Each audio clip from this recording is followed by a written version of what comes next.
Finally back. Oh, it's been like 2 days. I missed it so much. I'm so excited for this gameplay. What about y'all? Y'all ready? I sure am. Oh wait, my apologies. Totally forgot that I have to do it like this.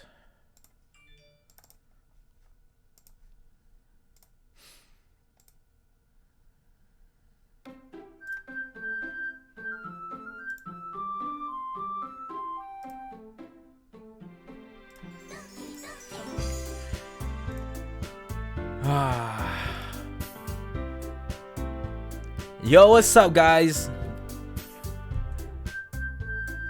We're back with another mod. This one is called DOKI Literature Club Player.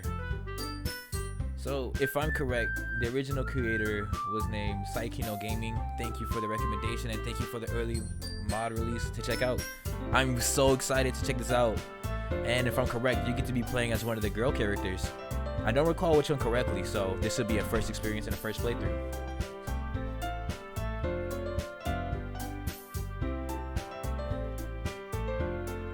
Alrighty, let's get this game in.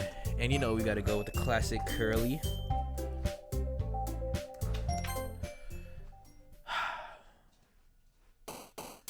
Yuri story, extra stories.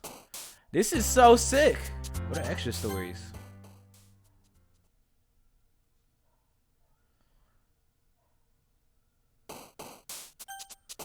Saturday night.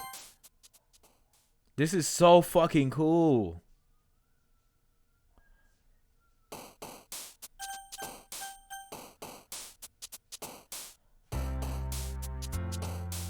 Oh my gosh. This is legit a masterpiece. And this is only a mod. Yo, this is amazing. The main character, the Sayori Natsuki. Wow.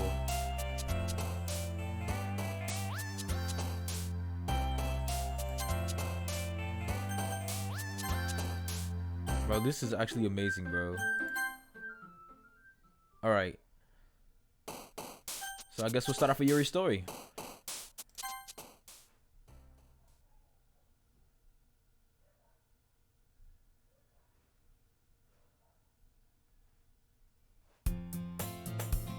Having finished and getting ready for the day, I head downstairs to greet my parents. As I step into view, my father looks up to me in his laptop and smiles. Good morning, Chojo. He smiles. I smile at him in his endearment, but I'm still surprised to see him working this early. Good morning, Father. I thought you always waited until Mother and I left for the day we begin writing.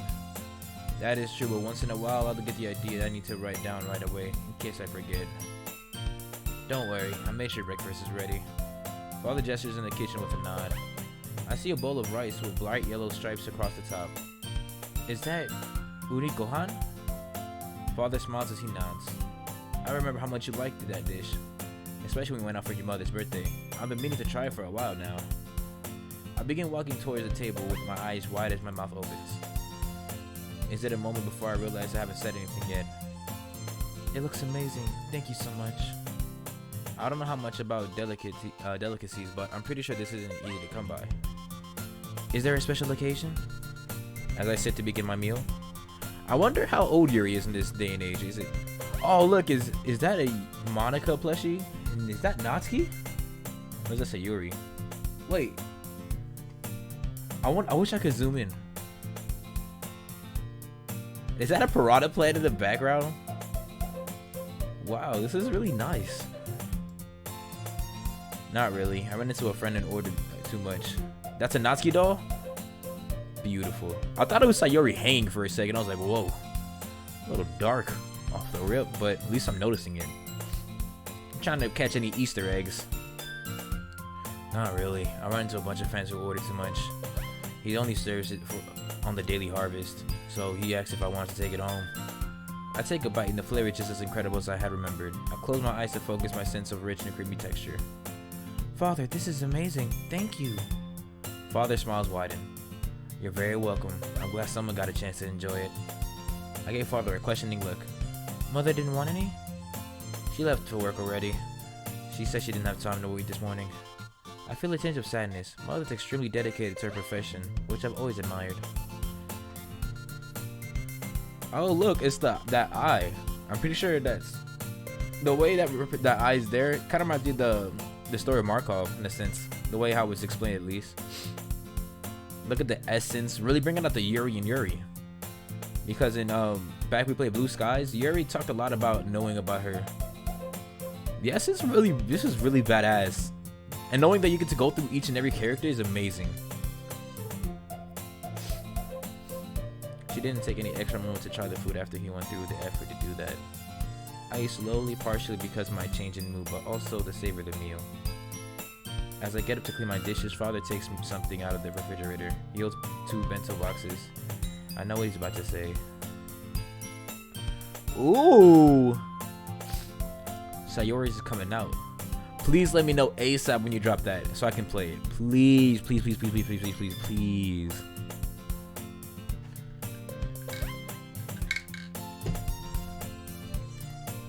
I was making lunch and I had enough extra that I thought I could bring one. You could bring one for Natsuki if she's insisted. I stand in stunned silence for a moment before I'm able to react. Thank you so much, Father. Yuri's dad is pretty, Dad. I can see that. Good. Good, Dad. Good Yuri, Dad. You get pets on the head. Good papas. Thank you so much, Father. I know she will appreciate this. His kindness never ceases to amaze me. I hope that I can always remember to treat others as well as she treats me. You set such a good example. I always try to think about you what people would do when I'm around other people. I lower my head. I just wish I could actually talk to them. Father puts a hand on my shoulder. Yuri, I know it can be difficult for you to find the right words around others. Everyone has something they struggle with. We all learn to be comfortable with ourselves even if things would like to change. What I want most is for you to see what I see, that you're already perfect just as you are, right now, today. His words sink in and I can't help myself from reaching out to hug him. I know that I should be showing this so much affection, but my father has never made me feel uncomfortable about it.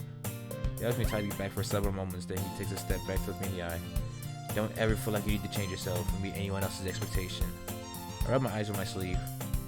Not even Mother? Father seems to take a moment to think before responding. Your mother wants the best for you, as the same as I do. She and I just have different ideas about how that should happen. I lay down on the ground again. Yuri, we could talk about this again anytime you like. Right now, I think you should probably get going and meet up with Natsuki. I'm assuming the mom is kind of strict in a sense.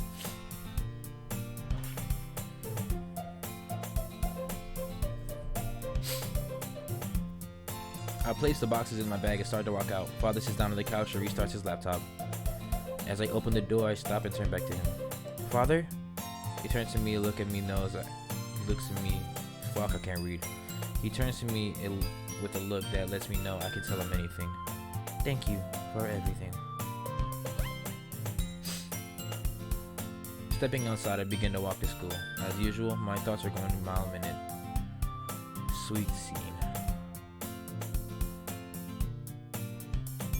I think through an imaginary conversation, something I do so often.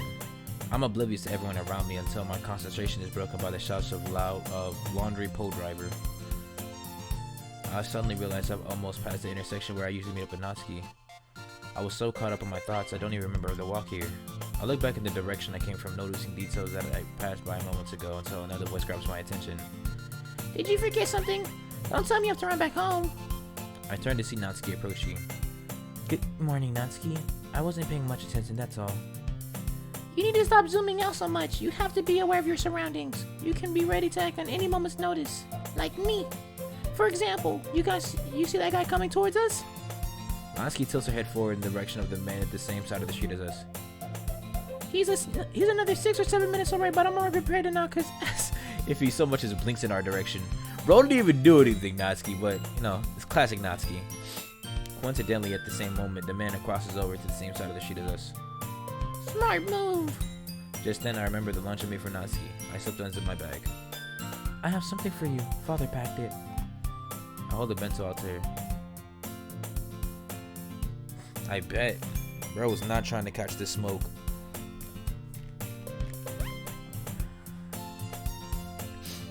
No, that was a manly thing to say. She deserved a him/her sign now. Let me stop. He sent me another one. Another one? Your dad is the best. Tell him I said thank you so much. He is pretty thoughtful. He knows he doesn't have to keep doing this, right? I mean, I appreciate more than I can say, but I hope he doesn't feel obligated to always be looking out for me. I give her a reassuring smile. I'm sure he doesn't do anything that feels obligated. He just likes to help others whenever he can, and he knows how important you are to me. Natsuki doesn't respond. She just continues holding onto the box and looking with an expression of awe. Good morning, ladies. No, you're doing fine. Again, I just want to say thank you for sharing this mod with me. I know you've been working in this, and I can only imagine how long it's been. And I want to let you know that your fruits to your labor are definitely paying off. Just looking at the screen when I first come in, bro, it's amazing. We see Monica briskly running around the corner. Hey Monica, you seem full of energy as usual. A morning one does the trick. One of these endorphins are all released, I'm all set. I always wake up early in the morning to go for early morning run to get ready for school. I'm sure I need to be more active myself, except that I never get around to it since I like staying in bed too much. So is this what girl talk is like? I wonder. If you think you like try running, you should meet up with me every morning. We could get together. You too, Natsuki. Having a running partner can be really motivating. Oh, we would never be able to keep up. We can start out slow. See how you like it. I will go at a pace that's comfortable for both of you. Ever the tactician, Natsuki changes the subject before Monica can get us to commit to anything. Monica, didn't you say last week you had some news you were planning to share? Monica smiles proudly. I absolutely do, but I'm saving that until we're all in the club. Natsuki and I both go into protest. You can't just leave us in suspense all day. Tell us what's going on. Sorry, but it wouldn't be fair to Sayori. We continue our walk to school. Oh, my spinal cord. We step in the school entrance hall and head for our lockers. See you both after school. Bye, Monica. I begin to remove my shoes. While changing into the indoor shoes, I can't help but look around nervously. Natsuki closes her locker and look at me. You want me to stay until you're done? I appreciate the offer, but I'm afraid I must decline. I always be relying on you if I just go through the school day like this. Okay, well, just let me know if anyone messes with you. Bye, Natsuki. If I'm right, I think they're all in the club right now. I'm interested to see how the male character gets involved, since right now Miri, well, technically the main character. I wonder how this all applies. It's really interesting. Just trying to get my mic closer. Okay, that should be better. Despite what I said to Natsuki, I do feel anxious that I might see a girl who has been bothering me since last year. Interesting. I like the different class. Yes, I like this. How the class art for this one is a lot more different from what I saw for Blue Skies. It kind of makes sure it represents that it's different. As I turn on in my classroom, a girl I'm friendly with follows me in. Hello, Ray. How are you, Yuri? Did you get a chance to finish the assignment? Ray's referring to a group project we were working together with two. Each of us were supposed to write a short critique of a novel chosen by the teacher listed in the teacher's shit. I can't read for life. Yeah, I finished it pretty quickly. Of course you did. I had my page over to her. As our group leader, she's responsible for collecting and submitting all our work. I got through mine without too much trouble, but I'm still completely stressed. I looked over Salvador-san's paper and it's unsalvageable. I like how you mentioned, I like that. If I'm correct, the game was originally made by Team Salvado. I think that's an amazing thing that you make sure you put that in there, because it's very, like, you know, to give a shout out to them in a sense while you're making your own mod. That's love. But I could be completely wrong. That might not be the name at all. I might have misread it. I'm so sorry if that's the case.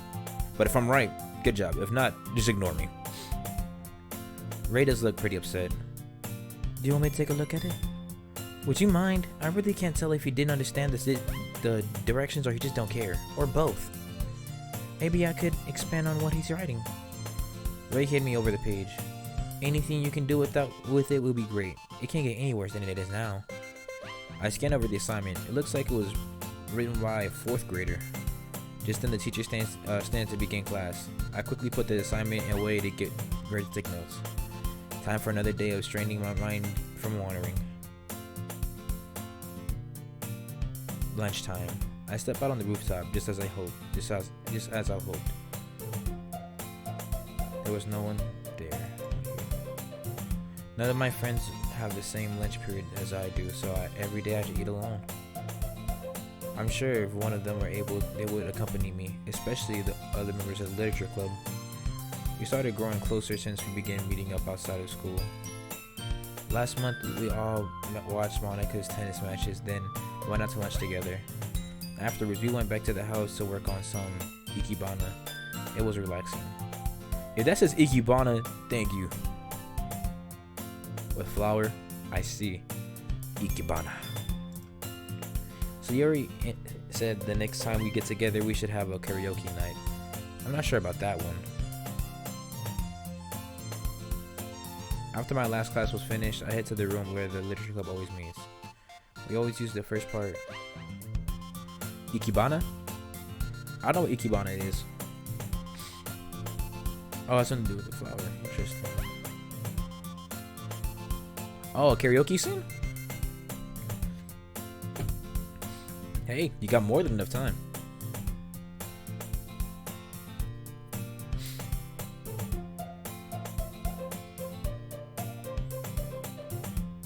We always use this first part of our session to finish homework. That will give me a chance to rewrite Salvato's song summary. As I'm about to enter the room, I noticed through the window that Natsuki is already inside, sitting at a desk with her hand inside her head. I think I misread that even. The music transition.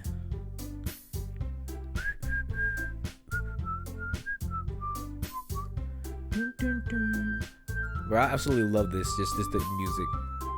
I sit down on the desk next to Natsuki. Hey there, you look frustrated. Natsuki looks up at me, clearly distressed. I can't imagine a situation in my adult life when I'm going to need to remember the balance of chemical equations. I don't plan on going into pharmaceuticals, I think that says. Like I said, I'm very bad at reading words, but I think I said that right. I didn't care too much for stoichiometry. I think it says stoichiometry. Either. I was glad when our class finished that unit. But even though it seemed complicated at first, I was able to complete the assignment without too much struggle. That's how the school has always been for me. I maintain a high grade point average, even though I rarely seem to put that much effort into most of my subjects. Okay, well, which problem are you working on? I try to explain the steps in the simplest terms so I can while leading her towards finding the answers for herself. On one hand, it would make sense that I picked up how to explain things to people from my mother. But the truth is, I feel like my mother and I are very different in almost every way.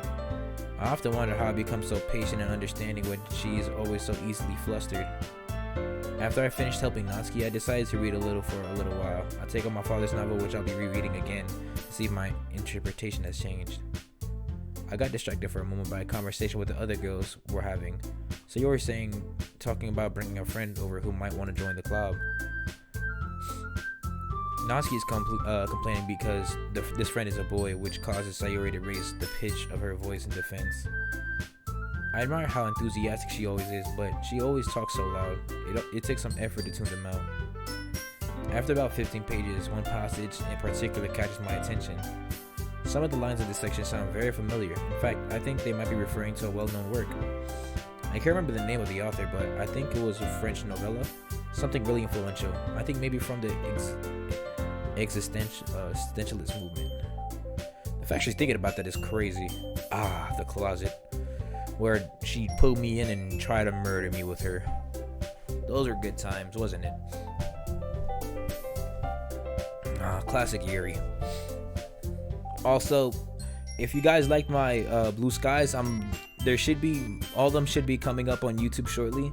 Unfortunately, it looked like before I got a chance to save part 3, it got taken down already. So I don't have a part 3 for Blue Skies, but most of the good stuff that from 4 to the finale is all gonna be up there, and part 1 and 2 is up there as well. And this one as well is gonna be going on my YouTube channel. I have a specific location for DOKI Literature Club, so really excited for that. I walk over to the closet hoping that on some off chance we may have a copy of the book I'm trying to remember. Who was that? Sarte? Before I finish checking the shelves, I hear someone approaching. I turn to see Sayuri coming over. Oh, hello, Sayuri. Did you need something from the closet? She smiles sweetly. Oh, I'm just looking for a pen. I needed to finish some homework from last night. How about you? Were you looking for something? I turn back towards the closet with a puzzled look. I thought we might have a book I was thinking about. I realize I'm completely blocking the doorway from Sayori. I'm sorry. Here, I think there might be some pens in that box. She opens it to find several brightly colored gel pens. Oh, this is so perfect! My favorite color! She holds up the pinkish orange pen. It definitely is not a common color that is written for instruments. Is that coral? Sayori smiles triumphantly, staring at the precious discovery in her hand. I hesitate, expecting her to head back into her desk, but she seems lost in the moment. I decide to speak up. So, I heard you mention that you were bringing a friend to the club. Would it be Sakamoto-san? Sayori's face widens with surprise. Yeah, actually. How did you know that? I see. This was interesting. Very different way of playing this game. I would never thought of finding something similar. Like this is a very unique mod. I'm not sure, they haven't texted me yet.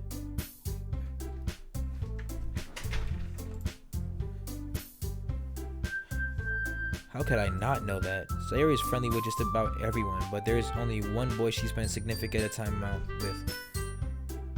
I think you mentioned him several times before. You always speak very highly of him. To be honest, I've been a little bit jealous for a while. When I see Sayori and Sakamoto-san in the hall, they're always smiling, being playful with each other. I imagine it would be really gratifying to feel comfortable around another person, especially a boy like Sakamoto-san. You're always so smart and figuring things out, Yuri. I bet you can be a great detective if you wanted to. I smile sheepishly, but Sayori continues on before I can respond. What book is that? Book? Yeah, the one you've been holding under your arm. Oh, it's the portrait of Markov. My father actually wrote it. Wow, that's so cool. I didn't know that he was a writer. Well, this is the only novel so far. He's already outlined some ideas for a second book, but his work from the town paper has kept him really busy of late. Oh, really? What kind of work does he do for the paper? Does he go to restaurants and reviews them? Do you think he'll come over and do the grand opening of the new Indian restaurant? Sawyer finally takes a pause break. He's not a food critic, actually. Aw, I'd love to do something like that. It'd be the best job ever. Getting to try new places and getting paid for it? Maybe I should sharpen my writing skills. Cute. Funnily enough, we did talk about going to the opening a few weeks ago. The only problem is that on the same day as the festival, so I anticipated not to have a big meal. Sayori's excitement level springs right back into maximum. Hey, that's right, the festival's coming up. What do you think we'll do for it? Fuck, I can't read for my life. Her question elicits a slight feeling of anxiety in me. It's a thought that has been troubling me lately. Well, I would really just love to spend the day enjoying the festival, but I don't know anyone who. Monica chooses the exact time to make one of her announcements. Okay, everyone, our daily designated homework is time for over. Now we can resume with our normal club activities. So you immediately becomes frantic. Oh, I haven't started my homework yet. Wait, what? Now what have you been doing this entire time? You know how strict our school is when it comes to homework, right? For the next 10 minutes, I listen to Sayuri loudly make excuses while Monica reiterates that her work will be finished regardless. I get very little reading done due to their exchange, but once Monica helps Sayuri get started, she works quietly for the rest of the meeting. Eventually, Monica dismisses us and I head home for the day. Damn. Well, that's basically a study club is all it is. Oh, the kitchen looks nifty. Is that a toaster oven? Crazy. When I get home, the first thing I see is father putting away several bags of groceries. He must have just gotten back from shopping. Hello, father. Were you able to get a lot done today? I set my bag down and began helping by putting the canned goods in the cupboard. Welcome home, Chujo. Yes, I have a very productive day. How were things at school? He continues putting vegetables in the refrigerator. I was not as successful as you. Father gives me a quizzical look. Oh, what do you mean? Well, sorry. I should set these up here. I'll hold up some boxes and gestures at the top of the refrigerator. Sure, that's fine. So what were you saying? Right, well, I was rereading several passages of the Portrait of Markov, and I thought I found a reference to another novel, but I couldn't be sure. I couldn't remember the title, and we didn't have any copies I could find. Father stops what he's doing and he turns to me and smiles. I wait for him to speak, but he just looks at me. What? What is it? You know, you really remind me of myself when I was your age. That statement seems to come out of nowhere, confusing me even more. In what way? How you always get so wrapped up in what you're reading. You have been thinking about this question all day, haven't you? Well, yes, most of this afternoon.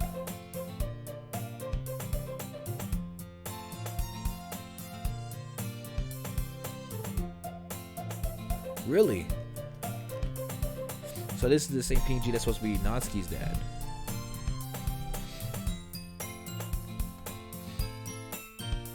I mean, I could see with the purple hint eyes. But I can also see it being Natsuki too. Natsuki and Yuri both have similar like colored hair. If they're related at some shape or form, I could somehow see that.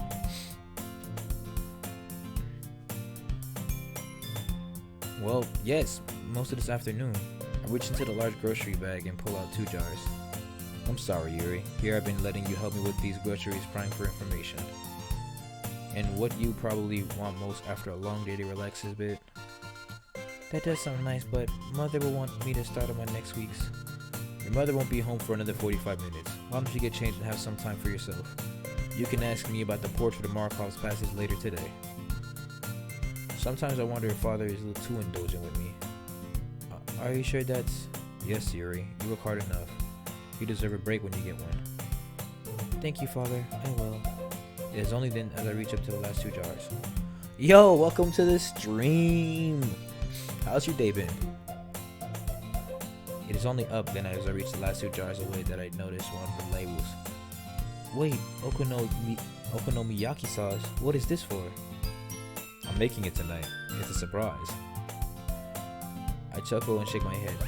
Thank you, Father, but don't sit at the table until I come down and help, okay? It's a deal.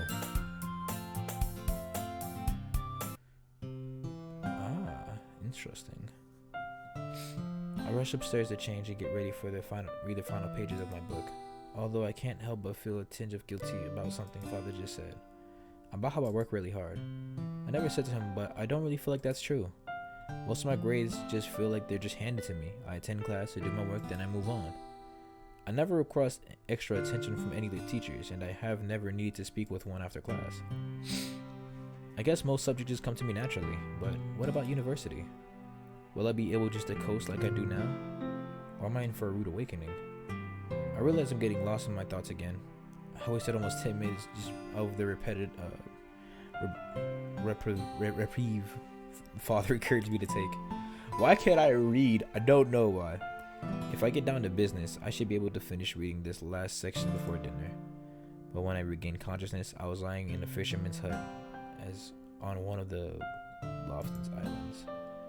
My 2 companions, safe and sound, were by my bedside, clasping my hands. We embraced each other heartily. Yuri! Just now, we can't even dream of returning to France. Travel between Upper Norway and South is limited, so I have to wait for the arrival of the steamboat that provides bi-monthly service from North Cape. Yuri, where are you? So it is here, amongst these gallant people who taken us in, that I'm reviewing my narrative to these adventures. It is accurate, not a fact has been exaggerated. It's the faithful record record of this inconceivable expedition into an element now beyond human, but where progress will someday. Yuri! Is that Natsuki with blue eyes and then a pinch of Yuri's hair? That's exactly what that looks like.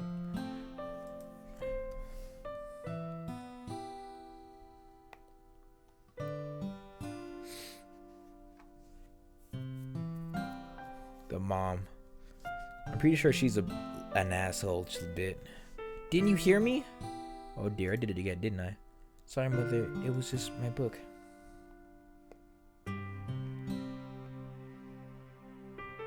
I might be wrong. Dear, I understand. I know how much you get into your stories, but you still have to keep an ear out for me, okay? Yes, mother.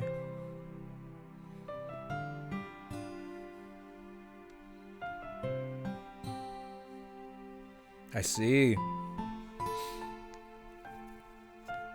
I mean, it's not bad, but I could see something a little different. I wonder what it's gonna be. When I think about Yuri's mom, I think about an elegant woman like that dresses that in a yukata in a sense. Someone elegant and older, just because of the way she is, but very strict and stern. So did you finish your work for this week? I did. And so that means I should get my head start for next week's work. Mm-hmm. Always something else to do. There's always one more thing to do, and that's why she always tells me, always one more thing to do. Dinner's ready, dear. Okay, I'll be down in a moment. There's nothing quite frustrating as being forced to put down a book with just one page left. I followed my mother down. I thought the mom was gonna be an asshole, but maybe she's just strict. Father's waiting for me. He kept his promise. We set the table together, and I poured everyone a cup of tea. The mom brewed. We began eating, and my mouth explodes with the symphony of flavor. Father's okonomiyaki is the best. Slow down, dear. You'll make yourself sick. Oh dear. Was I eating too fast? I'm suddenly very aware of my parents' eyes on me. Not again. We're having a lovely family dinner, and now I'm making a fool of myself, ruining my mother and my father's day. You don't have to be embarrassed, Yuri. Your mother's just looking out for you, that's all. He's right. Mom knows best. I continue eating carefully to control my pace at this time. How's school going, dear? I really like Natsuki's father. Not Natsuki's father. Or Yuri's father. Yuri's father? It's decent. It's going fine. How about your friends? How are they doing? Dad looks up with the unreadable expression on his face. He looks almost sad. How about Sayuri? Have you heard from her recently? Oh, Sayuri, she's doing fine. She's always busy talking to Monica. Actually, I heard that she's going to bring someone new to the club this week. Oh, do I know her already? Well, it's a he, but you might know him. It's a friend she knows that were really young. The conversation trails off. It feels like it should come to some sort of conclusion, but our words seem to unpoetically die in the air. We continue eating in silence. By the way, I wanted to ask. My parents turned to me. Someone at the school invited me in sort of a get-together. Both of my parents give me a puzzled look. Then my father warmly smiles. It's next Tuesday. I was wondering if I could... Come on, Yuri, spit it out. Why is it so hard to ask? Why is it hard to talk to everyone, even my own parents? If I could go? Maybe it's because part of me is scared of going. No, it's alright. I'm enjoying it. It's just very wholesome, Maybe either if they just said no. I don't think that's a good idea. Yuri, school starts the next day. You'll need your rest. Honey, I think we should. No! Oh no, I spoke too loudly. Stupid. Calm down, Yuri. No, father, it's alright. It was a stupid question anyways. I gather the dishes and head to the kitchen. As I begin to washing the dishes, I hear my parents in the dining room. But why? Yuri's such a promising young lady. She doesn't need to waste her time at parties. And so Yuri's bringing this boy to her club. This isn't what she needs. She doesn't need more distractions. Distractions? It's just another kid. He happens to be a boy. What issues do you have with that? That kind of dynamic is only going to cause her trouble. Right now, she's doing very well, and I don't want anything to jeopardize that. Rumi, you're stifling her.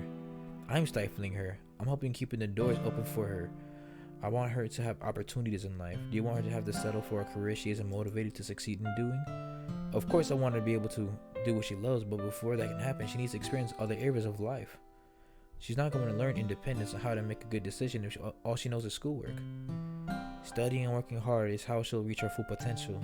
She can achieve anything if she wants to put effort into it. You say you want her to have choices, but what you're actually doing is limiting her options. Doing well at school could help her finding a high-paying job, but it might not be the right one for her.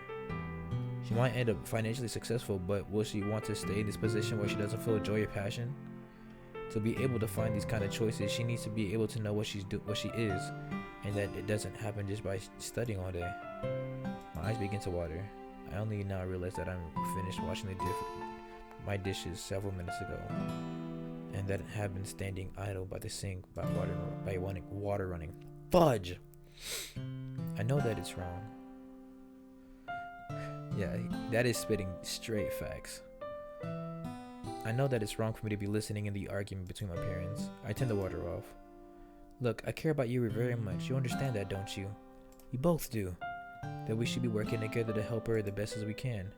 You're not listening. Think about how you see her behave around other people. Does she seem like she's confident who she is? Someone who accepts herself, even if there are things about her that she wishes she could change? Yuri is extremely perceptive, as she picks up on anything that makes her feel different from other people. If she isn't comfortable with who she is, she could misinterpret those differences to mean something that is wrong with her. Well, now you're talking about her like she's mentally ill or something. That's not what I'm saying at all. My point is that it can be harmful to focus too much on what's considered to be our flaws. She needs to be secure enough to move ahead even when she experiences self-doubt. There are things that everyone goes through. My fear is that Yuri might not be aware that it's normal to have these feelings. Also, I worry that she experiences these emotions even more intensely than most kids her age. So you do think something is wrong with her? I think what's wrong is that she doesn't have any time to get to know other people and build connections. Right now, we're the only support system she has, and you see how uncomfortable we made her feel just trying to ask her for some time to relax with her friends? What happy memories will she have to look back on if all she's allowed to with her friends' free time is to be by herself? That sounds more emotional than I think I've ever heard him get. I can't listen to more. I cover my face with my sleeves and head up for the stairs as quickly as I can. The voices in the room go silent. Aww, Yuri. I let myself fall into my bed, my hands in my bed. Why do I have to ruin everything? It's my fault Mom and Dad had this argument. I'm the one who can't talk to people. I'm the one who trips over this simple exchange with one another. Please, Yuri, don't tear your parents apart. Please, Yuri, don't hurt them any more than you have. I need to get away and drown the noise. I need to pick up my book and stop. No, it won't work. The noise is too loud. I can't stop with any story in this knife. My knife glints instinctively from my desk. It's the blue one with the silver handle. Even today, after looking at it 1,000 times, its beauty is mesmerizing. It feels like it's calling me. I move toward it and it offers release and promise my escape from troubles. It feels like someone else is controlling me, leading me to the grasp of the handle. Yuri? Oh no, I dropped the knife as it clatters against my desk. May I come in? Sorry, I can come back if this is a good time. No, please come in. He enters. I can see conflicting emotions in his look. He's trying to project warmness and kindness, but he can't hide his concern.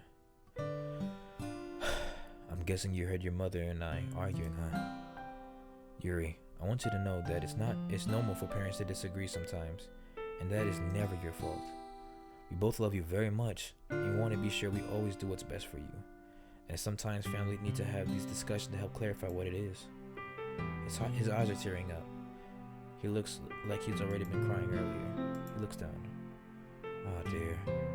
I guess we know you get this sensitive side from don't we? We just want you to find what makes you happy. He says I shouldn't blame myself that they argue, but it happened because all the things I did wrong. It's not her fault that I can't talk to people. You know that, right? Dad's face changes to look of hurt. So you do think that it's your fault this happened? I can't find the right words to answer him. Oh, Yuri, how can I help you understand that these that you haven't done anything wrong. He pulls me close, wrapping his arms around me. I can't hold it anymore. I start sobbing. Listen to me. You have nothing to be ashamed of. You are perfect just the way you are. You might have things about yourself you wish you could change, but everyone does. I want you to learn to love who you are as much as your mom and I do, even when you have those thoughts. Can we work on making that happen? I nod slowly.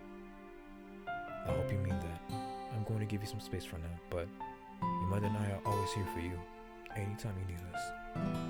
That's what families do. As he turns to leave, something catches his attention. Oh hey, is that the knife from Kyoto? The knife that's on the floor that I hadn't seen fall when I dropped it. Be sure to pick that up. I wouldn't want you to end up cutting yourself. I wince a little, thankfully, that he doesn't seem to notice. Good night, Yuri, and please remember what I said. All of it, okay? Good night, Father. Thank you. As soon as he closes the door, I scramble to put the knife back. I look over, admiring the design. I run my fingers along the blade. The feeling has led me to a reach that, for it seemed to have the past. Thank you, Father. I put the knife in my bag for another time. I lie back down with my book and finally finish.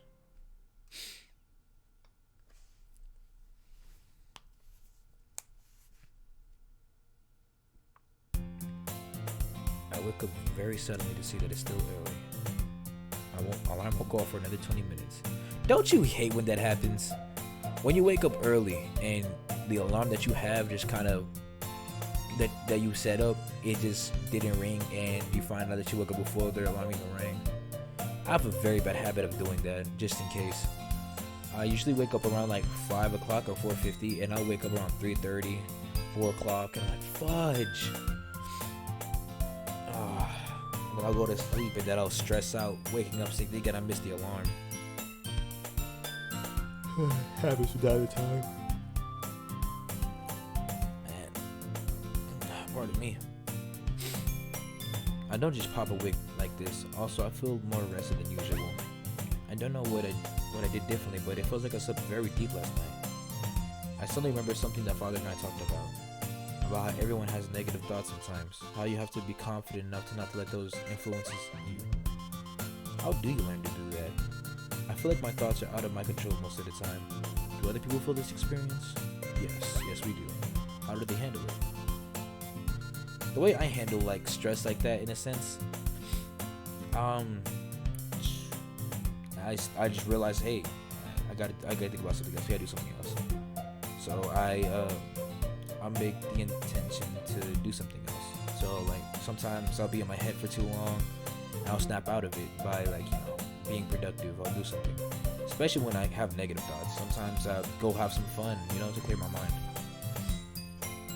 Which is, like I'll sit down, I'll watch an anime, or play some video games with my friends, talk to my friends, call them up, see how everybody's doing. Everybody does that. If you don't have anybody you ever need to talk to, you can always talk to me. That's a promise. 15 minutes later, I make my way downstairs to see Mother saying goodbye to Father she leaves for the day. She starts walking out the door, but stops when she notices me in the room. Good morning, Yuri. How are you feeling? Pretty good, actually. I think maybe something Father put me in the okonomiyaki helped me sleep better than usual. Mother looks at Father, who shrugs. Well, I'm glad you're feeling rested. Come see me at the teacher's room during lunch. We can talk, okay? Yes, Mother. Have a good day. You too. Oh, her mom's a teacher. Interesting.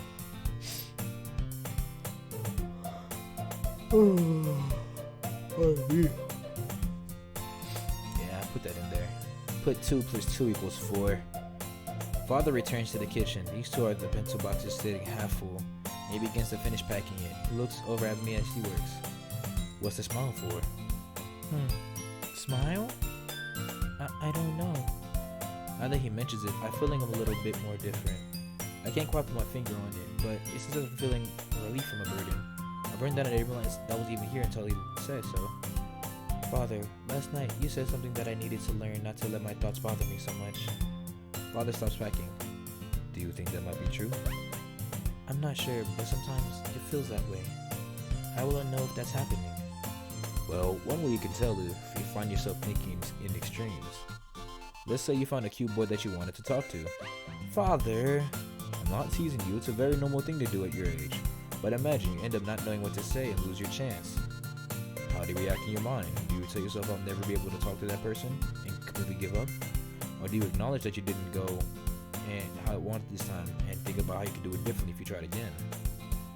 Try again? I'd be so mortified. Is that what I'm doing wrong? Letting myself feel bad about things I shouldn't? So, how do people learn to do that? I mean, stopping these kinds of thoughts. Exactly. How can you learn to do that? That's what I want you to decide. There isn't one set way. People have a variety of techniques they use in these situations. Oh?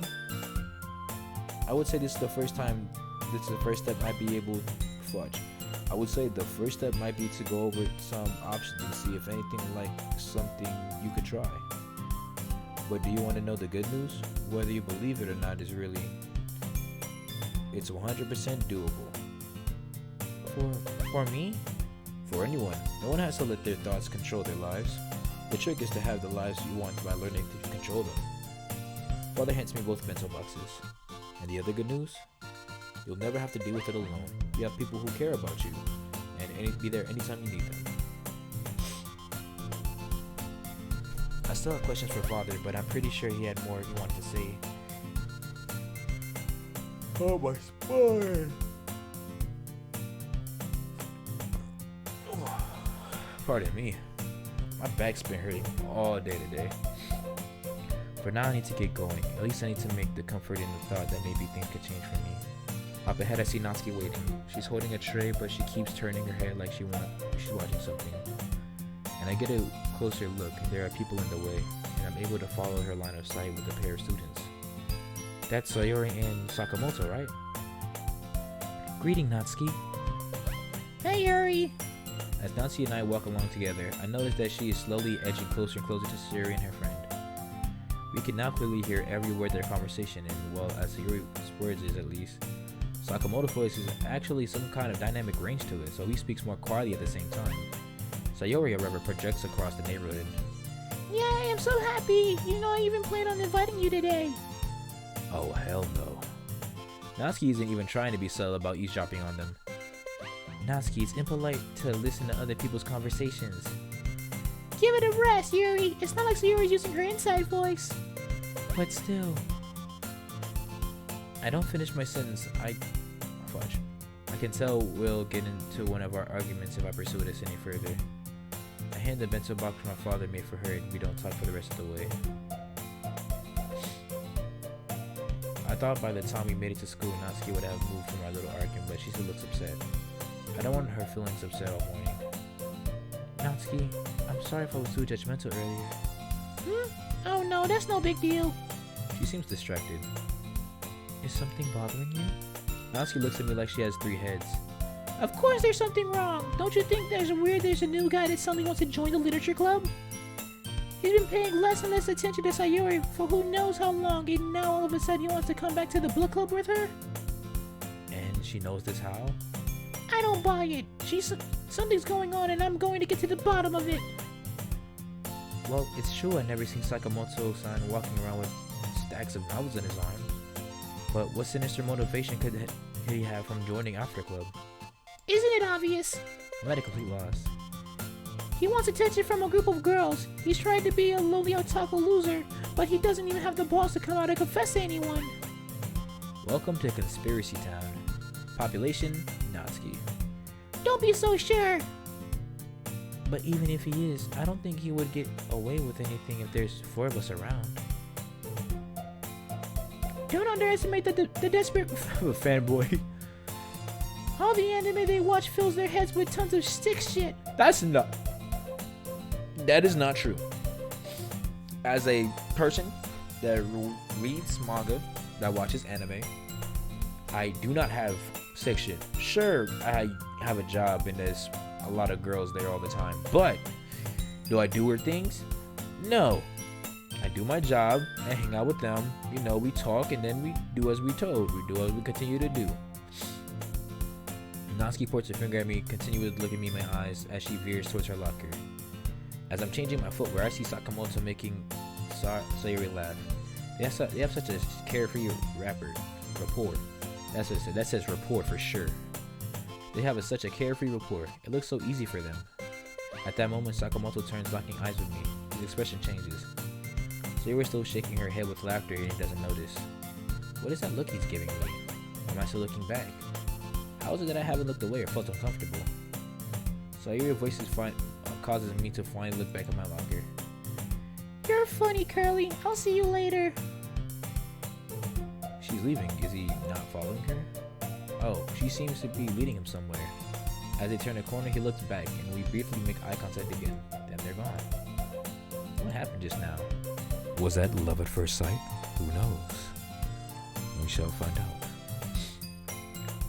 So, does that mean I'm an asshole? Does that mean I'm the person that's gonna try to pursue, like, what are the girls automatically? Does that mean I'm the bad guy in this game? I really hope not. I kind of figured myself in Blue Skies in the original game that I'm just a fucking idiot sometimes, or just very dense. But I don't want to be one of those kind of assholes that just like want to be around girls, trying to hang out with them because they're girls. Don't get me wrong, it's cool that they're girls and I'm a guy, but is, you know, take care of your business, you know what I'm saying? Have fun, enjoy, and be there when you need to be there. You know, I would love to make a poem. I wish I was in the literature club now. Maybe I'll make one. Ray is talking to another student. Wait, what? Ray is talking to another student at the front of the class. I stopped to take out.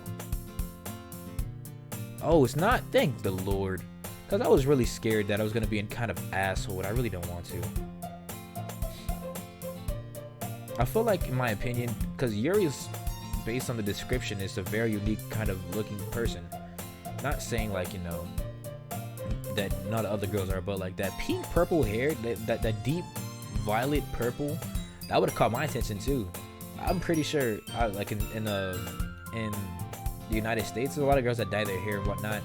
I've seen from green to purple, red, yellow, and let me tell you, that purple is eye-catching, very eye-catching. That deep violet, it's like, oh wow. On top of that, just like locking your eyes, you're like, wow, your hair matches your eyes, so that means that's probably real, which is very rare. I don't think I've ever seen anybody that has natural colored hair like that. But anyways, I wait until she finishes her conversation before I approach. Hi, here's what we came up before Sakamoto-san's report. She scans over the page quickly and he seems pleased. This is so much better. Thank you for doing this. I just got Kabuto's assignment too, so I'll turn the project today. We head into our seats. Someone told me Sakamoto is joining your literature club. I think he'll probably say yes. Where should she hear that at? Seems kind of weird to me. I wouldn't have thought he would be interested since I never seen him read anything. Well, I guess you could say that it's weird if any of us have ever thought to be in the literature club, considering that we've been required to study any. But it's interesting to hear that Ray thinks it's suspicious too. Ooh, new art? Interesting. Not feeling especially hungry. I only ate an apple for lunch. I reread some more passages passages of Markov while my walk to meet Mother. I hope there aren't too many people in the teacher's room right now. I have a feeling our discussion may hit some sensitive topics. Mother can be intimidating at times, but today I'm actually a little bit excited to see her talk to me. After talking with Father this morning, I'm very curious about her perspective on dealing with negative thoughts. I don't hear too much noise as I approach the door, so maybe we'll have some privacy. As it turns out, the room is more than half full, but people seem to be using their quiet tones. I toss my apple in the garbage and head for Mother's desk. Another student appears to be asking questions about an assignment. Whatever her answer was, it was short. The other person is already walking away. Hello, Mother. She doesn't look up to the sound of my voice. Just a moment, Yuri. She finishes filling some spreadsheets and then closes her planner. Done. I'm ready for my one-on-one time with my talented, hardworking daughter. I smile shyly, looking down and enjoying the flattery. So, tell me what's been going on. Well, I think I'm beginning to understand what the problem might be. Okay, that's good. A necessary step in solving any issue. It's just that I'll tell my head to the side, thinking about the best words that my mother can tell I am concentrating on what to say next. It's okay. Take your time. Thank you, Mother. Well, Father is saying that maybe I may be believing things that aren't true, and it keeps me from trying things. Trying things? Did somebody offer you something? I know, I figured that much. It seems like, a very interesting thing to have. It kind of, in the original Doki, it kind of seems why, it kind of matches up why Yuri was very sensitive to the idea of talking about her parents. I can see, like, when they talked about them being dead, it was like the most like simple answer, but knowing they just didn't get along, they were still a thing, makes sense.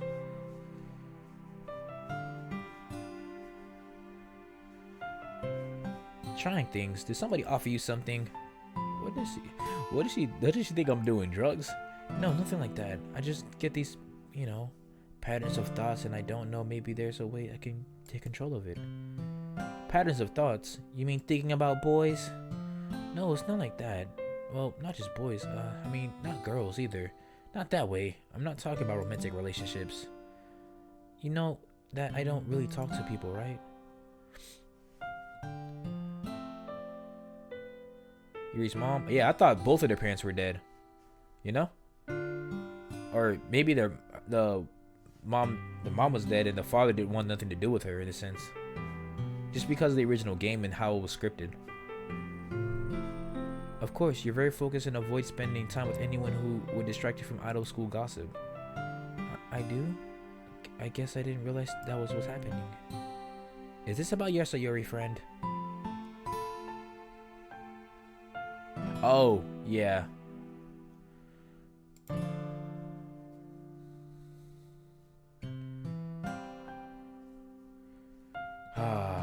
Man, drugs. Not a good thing. Don't do them. They're bad. I should know. Drugs are not good at all in the slightest. So don't do them. Very bad. No, why would you? Well, it's clear that something's on your mind, and a change like that can be very disruptive. Disruptive to finishing schoolwork. Absolutely. What do you know exactly about this boy? Sakamoto, well, I've seen him pass by the halls, but I never actually spoke with him. Why do you suppose he wants to start coming to the literature club at this point of the year? Maybe because of Sayori? No, I don't think so. Don't you think it's concerning that this boy wants to stay after school reading literature with an all-girl club? I guess I should have expected this. I don't know why I thought she might actually want to talk about her own daughter's well-being. I think it's probably fine. Monica won't let anything happen. Monica's a young lady just as you. Susceptible to the same entanglements that boys can cause. Which is why I let him know in no uncertain terms that if he tried anything, he would answer to me. You did what? Mother, what did you say to him? Your mom's being a cock blocker, in a sense. Well, in the other way. She's like being that best friend from the bar and just like blocking the cock. Just straight cock blocking right now. She's cock blocking me technically. Anyways. Look, I'm just watching out for you and your friends. I don't want to see your club taking unnecessary risks. I have suddenly lost all interest in this conversation. Mother, my stomach is bothering me. I think I need to use the restroom while I have some time in lunch. Oh great, just what we need. Now you got food poisoning? What have you been eating? I'll take a step back. Just some fruit. I'm sure I'll be fine. I can see why, in a sense, why Yuri is not sarcastic, or she doesn't take sarcasm well because the way her mom is. Like, just that sense of seriousness about her mom, like, bro, like, you did not have, like, you just get straight shitted on, bro. Like, you say anything is just straight.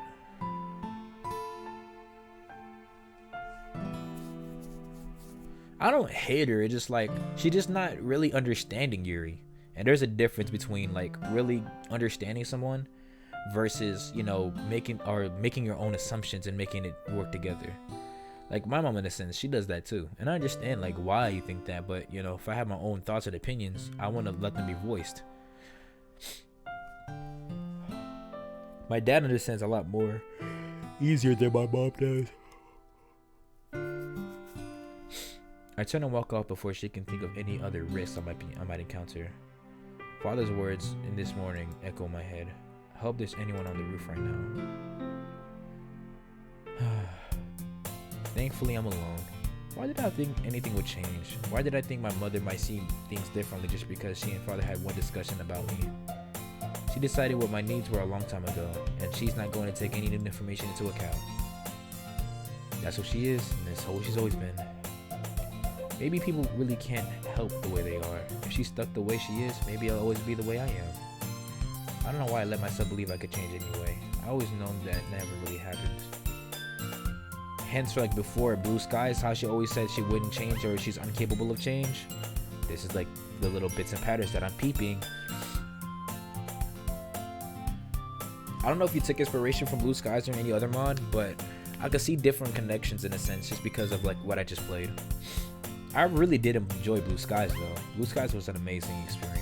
I really I have it saved, so I'm tempted to play on my own time just to see what it was like going between like the other like girls. But if you guys want to see that, just let me know. But in the meantime, let's see what this mod's about. I look down at my bag. Down near the bottom, my almost completely covered. The sun catches glimmer off a small area of exposed metal. I could do it right now. It would be easy. I could take as long. So who did you write Psyche No Gaming? I could take as long as I wanted to make up some excuse why I was late for getting back to lunch. I could tell them I was in the restroom. I could tell them I was talking to my mother. No one's going to check on my story. I don't even care if I interrupt class by coming back after they started, but that's just it. I don't care. I don't feel anything. Ew. I'm interested in playing the main character story next. I don't care. I don't feel anything. No desire for release. No desperate need to fulfill. Just nothing. Doors open. I don't see who it is. Hopefully they will see me and just mind their own business up here. Hey Yuri, sorry for bugging you, but have you heard from Monica? It's Natsuki. I put a neutral expression before facing her. Not today. She's not responding to you? No, I know she's busy, but she can find a moment to answer her text. What were you trying to ask her about? Well, I wanted to let her know that I dropped cupcakes off in the club room. She didn't answer my previous text. Natsuki, what else did you text her about? And give her a heads up about Sayori's little buddy. I'm so tired of this topic. I really don't think you need to worry about letting her about this new member. As far as I know, it's the only thing anyone in the school is talking about. They should be. We both should be working together to be ready for whatever he's planning to do. Bro, I didn't even do anything, bruh. I'm just a person. Right? I'm just Curly Sakamoto. I'm not even doing anything bad. My parents got divorced and I was sad. I don't know if that's true in this game story, but damn. Like, that's this year, bruh. Like, back when I was in high school, there was tea about who was fucking who. And someone was fucking in the bathroom. And someone's selling drugs. And there's vapes everywhere. You're mad because someone wants to join a literature club that has girls in it? Like, whoop-de-doo. Come on, school, do better. Get something juicier out. Where all the Japanese girls at being like freaky-deaky in the low? Let me stop. There's always somewhere, someplace, somehow that shit getting talked about. I guarantee you that, especially in high school. I don't know in Japan though. I've never been to Japan, so I've only watched anime, and I've had a few Japanese friends, but none that were actually in Japan. I need to make some more friends in Japanese. But anyways, maybe he wants to join because Sayori's always letting lots of positive things about the club. Maybe she talked him into it. I can imagine her being very persuasive. Natsuki actually seems to consider this. Maybe he's just good friends who's willing to try something new. I doubt it, but for his sake, it's better than one of these reasons. I almost forgot, did you know Mimi, his sister? No, I didn't, but she's been really nice, right? At the moment, the bell rings mercifully, cutting the exchange short. Natsuki becomes frantic. Shoot, we'll have to deal with this at the club. She rushes off, and when I'm alone, my thoughts again. What if I took the knife out right now? How far could I throw? Would it make it another rooftop or fall between the building and bury itself into someone else's flesh? What if I had a child? Oh, why did I think of that? What kind of person am I? I pick up my bag and slowly make my way to the next class. Yuri's being a little wild, sticky boo. I don't know what she's talking and thinking about. Why do you want to throw the knife? What'd the knife do? Maybe she's trying to get rid of the temptation of cutting. Yes, I'm assuming that's like a big plot in this, because one of the things that come with everything that so far that I saw is Monika's always under a ton of pressure. Yuri has cutting issues. Natsuki has daddy issues, and Sayori's just depressed sometimes. And I would love to get more into these. I'm really excited for the horror mods. I'm not gonna lie to you, and I hope they're very long too. Like I really hope they're long horror mods. I wonder. I like the feeling of anything is up for grabs. And romance, you know, there's gonna be something's there, but once you use horror, it's basically all chains release, where someone can just walk next to you and just die out of nowhere. And I think that's the love of horror that I have, because anything is unexpected. Like from here and like Blue Sky, since they're like romance, I don't know how deep it gets into here, but into this mod. But you know, in the romance category, it's a lot more heart pulling and tugging with the emotions, which I think is absolutely amazing. I pick up my bag and slowly make my way to the next class. I don't worry about how long it takes. I don't worry about anyone I pass. Right now, I'm not concerned with any of it. Oh, hi, me. I was able to tune everyone out this period. I suppose I even missed the assignment the teacher gave out. I start to leave with the rest of the class. I start making my way to the literature club. On the way, a voice calls out to me. Yuri! Hey, Yuri! I almost don't turn around to recognize the voice. Oh, hi, Ian. Hi, Miyuki. Who's this? Very different character design. Ian. I heard the fantastic news. I don't know how she managed it, but give her my congratulations. Who? Your friend, Akimiyaka-san. She's really breaking new ground here. Ian-kun is positive that her friend Sakamoto is an alien. He thinks it's a great thing that... What the fuck? Ian-kun is positive that her friend Sakamoto-san is an alien. Oh my lord. He thinks it's great that he's joining your club. Look, Yuri, any information you can pick up for us will be a big help. Maybe write down any weird stuff he says or go through his bags if you have a chance. We're going to need to have evidence for ULP. Miyuki takes Ian by the collar, leading him away. Alright, Flatfoot, that's enough. Let's go back to this. That's so fucked. Try to get him to do a math problem. He can has an alternative numbering system. These two are perfect for each other, aren't they? I like how Yuri has a lot more personality in this already. In this story, she has a lot more personality. You know, in the Blue Skies, she had a very soft tone personality, and it matched her. And I'd give her personality like an 8 out of 10 before, but this, it looks like she has a lot more emotions in her. But you know, it's just being voiced differently. There's all these thoughts in her mind. I'm really enjoying. I only see Monica here at the moment, sitting at the teacher's desk. I might as well flip through a book or something. I turn to the pages, but I don't focus on anything. After several minutes, I notice Monica has been staring out at something this whole time. I look around to see what it might be, but I don't think she's really looking at anything particular. I walk over to speak with her. Hey Monica, did something happen? She doesn't respond. Monica, hello? Finally she turns to me. Oh, hi Yuri, good to see you. You too? You can just take it easy for now. Don't worry about homework. I'm not going to get on everyone's case today. She's never deviated from our school schedule before. This is very unusual for her. Monica, are you feeling okay? What did you say? I wanted to know if you needed to talk about anything. Talk with you about my problems? That's like asking a turnip to help fix a space satellite. She's never said anything like that before. I turn and walk away. As sit down, but I don't even try to pretend to read. Why am I even here? There are other things I could be doing with my time. Actually, no, I can't think of anything else I would be doing. I had thought about picking a surprise. I don't know. Monica's just being a little rude right now, and I don't appreciate that. Like, get off my girl Yuri. Like, you did tell me it's a multiplayer version of the game, or not multiplayer, but like player interaction with the game.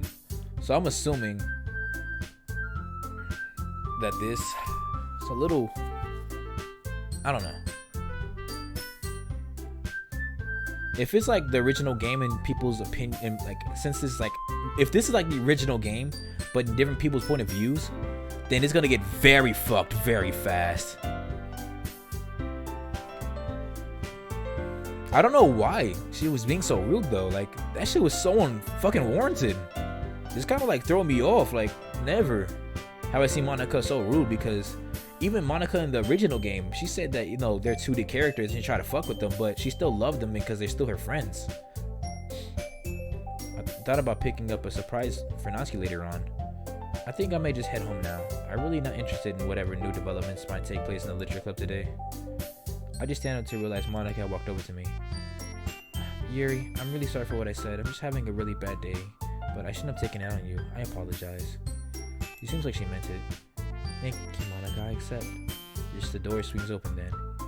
Hey, Sayori, is Sayori still not here yet? Well, I'll accept the apology. You know, I'm just like, damn, I didn't even do shit. Just came here. But, I mean, if you apologize, I'll accept it. Any moments now, I'm sure we are ready for the next step in our club's development. I sit back down while Natsuki starts up her little rant again, this time with Monica. I do my best to tune them out. I close my eyes and clear my thoughts. A little while, Sayori steps in the room with Sakamoto-san. Everyone, this is the new member. I decided not let Natsuki influence me. I'm going to give Sakamoto-san the benefit of the doubt. Welcome to the Literature Club. It's a pleasure meeting you. Sayori always says nice things about you. He smiles but doesn't say anything. Seriously, you bought your boyfriend? Boyfriend? I didn't know they were. He's not my boyfriend. Oh. Monica approaches Sakamoto-san with an incredibly strange expression on her face. Is that really you? I look back and forth between the multiple times. Something really strange is going on. Natsuki seems even more suspicious of his motives now. It's like there's some sort of history between Sakamoto and Monica.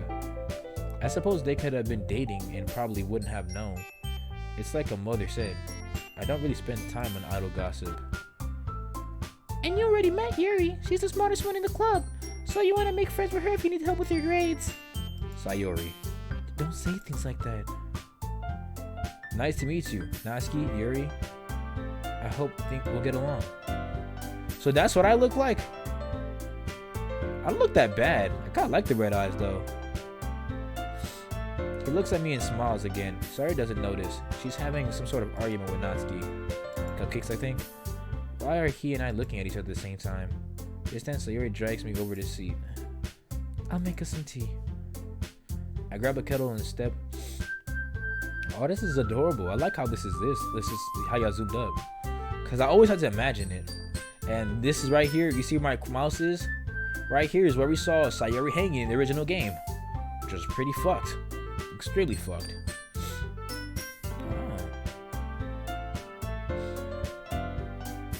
Damn, there's a lot of details to this. I can say it's not finished yet, but I can definitely see all the details that's putting into it. Like, look at the floors. I can only imagine how long just the floors took. Anyways, great job. I grab the kettle and step out to fill it out. This is already the weirdest day I've had at the club. When I return, the others have already started eating. I continue getting the tea ready. Natsuki's having an increasingly heated discussion with our new member. Who are you calling a Sudetta, dummy? I decided to keep quiet and serve the tea. Sakamoto quickly grabs us a cup and takes a sip. Oh, you might want to... Fuck. Sorry, I'm sorry. I should have said something. It's my own fault. I'm going to wait till the tea is a bit cold. I just assumed everyone knew to let it cool down first. Do you not drink too much? Is he too much, Sakamoto? Oh, I do. I say my favorite is Earl Grey. How about you? Seems like you might be pretty knowledgeable on the topic. Yes, my family make it all the time. I learned to brew it myself so I could enjoy it while I read. Sounds like a relaxing combination. This conversation isn't going anywhere bad. I decided to learn about him. No cap. I thought it was going to be a little bit different, or it's going to be more reserved. But it seems like I'm making the first move.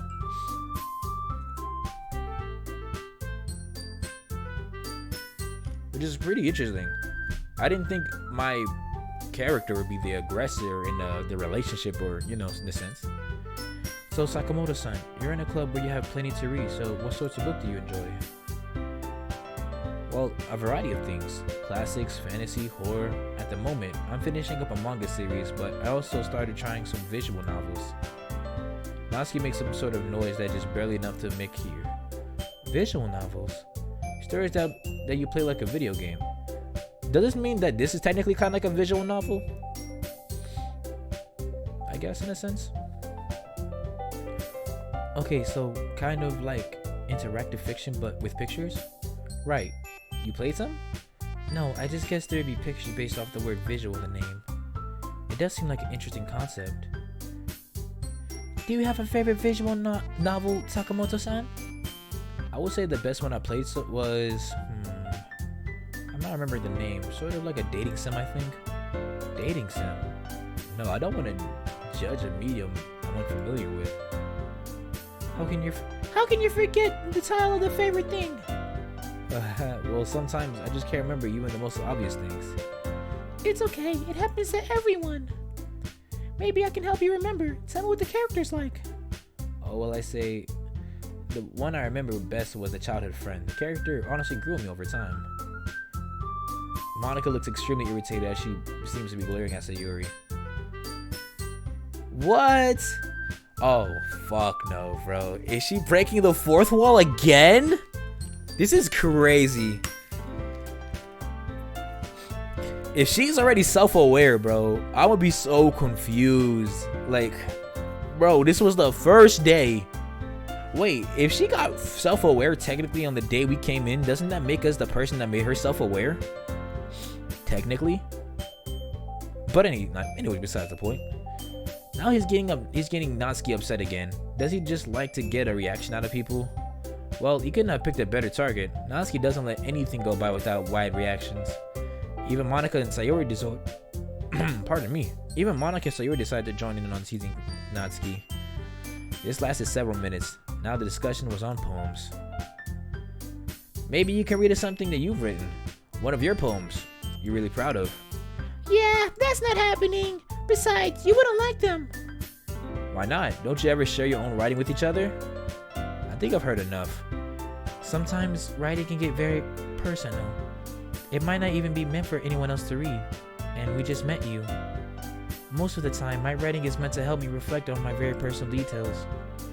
If you've ever been through the process, you probably haven't considered what kinds of things come out when you let yourself be that vulnerable. Yeah, I guess I didn't think of it that way. I suppose I just wanted to be as uncomfortable sharing something as really personal. What? I suppose I would be just as uncomfortable sharing something really personal. Alright, there, it makes sense. I just thought it might be a way for us to get to know each other. I have an idea. Let's make an assignment where we all write poems specifically at the purpose shared with everyone. That way we can be sure not to put anything that we don't want anyone to read. Yay, let's do it! I'm willing to give it a try. Great, have them ready to share about it more. Whoa, that's crazy. I look forward to seeing how everyone expresses themselves. Monica just came up and said, "Hey, I'm Big Dog, head honcho in this bit. You're gonna write me a poem, you did." Which I think is crazy. Out of nowhere, she's like, boom, you now read Oogly Boogly. Monica only looked at Sakamoto-san as she said that. I get that the feeling she meant specifically to him. Well, when the meeting called to an end, we all started on the cleanup. I sweep a little, then start to wash the cups. Can I help you? I didn't see him coming over. That startled me. Sure, I appreciate that. He works quietly. He is very efficient from time to time. We look at each other with an extended smile. Not sure what to think about him.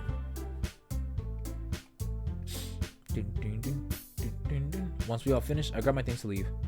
See everyone tomorrow. Don't forget your assignment. I still want to go downtown to find that manga with Natsuki before I head home. Once I arrive, I head straight to the bookstore. The store is very large and also very busy right now. Luckily, I know right where to find the section I want. The new edition I wanted was on the shelf. I'm excited at the thought of Natsuki's reaction when she sees it when I give it to her for her birthday next month. Although not a manga fan myself, I can't help but browse around a little bit in the different merchandise. I am in a bookstore. I'm in a bookstore after all. I'm ready to head home, but I have no reason to rush. I decide to walk a longer but less congested path to the bus stop. I know, it's a little adorable. Are these animes? These look familiar. These look familiar. Pibby. Hold on. I need to get a good look at this.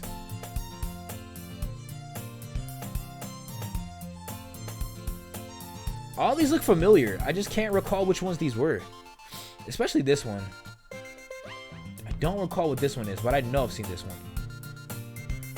It's extremely nice out, almost without meaning to. I pull out my father's novel out my bag. I wasn't planning on reading as I walked, but, well, why not? I end up being very pleased with my decision to take this route, as I have a much wider walking space and almost nothing ahead of me. I'm able to concentrate on the book much more freely. More Easter eggs. I know, I'll be peeping and I'll be seeing them.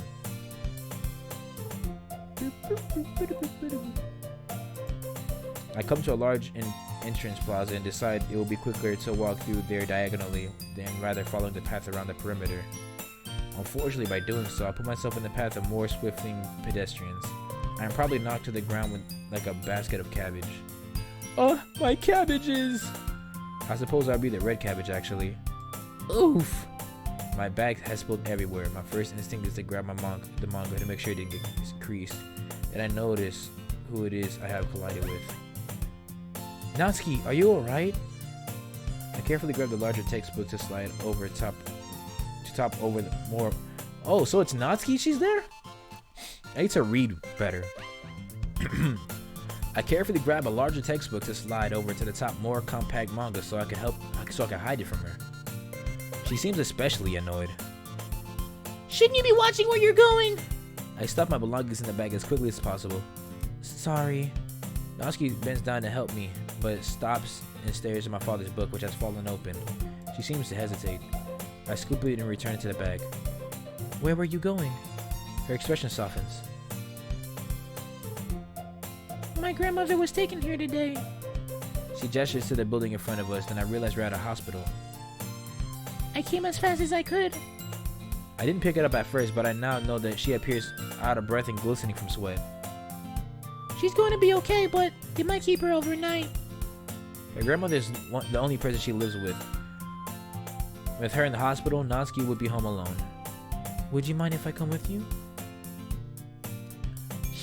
Oh, this is nice. This is nice. Way different than I thought it would be. Natsuki seems slightly relieved to have some with her as we step inside and approach a larger desk. Quick question. Will there be any kind of horror scenes in this part? I want to know for my personal enjoyment. And plus, if there's any gore or anything like that in this episode, I definitely got to make sure I put it out there. The girl sitting at the desk is one of Monika's classmates, Chris. Oh, don't you both go to Sakura High? You're in Natsuki, right? From the literature club? I heard that you got a new member today. Oh, this makes me excited. If you give me a rough date, how long do you think it's gonna take to for the final version to come out? Just based on how fast everything is going, which I'm curious. Congratulations. And I don't know. That's the question. I shall get more mods from you. I shall not stop until I get the mods that I demand. I demand the full quality of this mall to be finished. It's already really interesting, and it's way more interactive than any of the other mods I've played so far. I see. That's great news. I know how much Monarch's been wanting to grow her club. I agree here respectively. Greetings, Okamoto-san. She smiles even wider. right back at ya. Anyways, how may I help you today? Natsuki explains, and Chris looks up information on her grandmother. She issues both of us a visitor pass. Natsuki leans in front, learns from the doctor that her grandmother suffered a heart attack. She went to stay at the hospital for several days. Her grandmother smiles warmly as we approach her bed.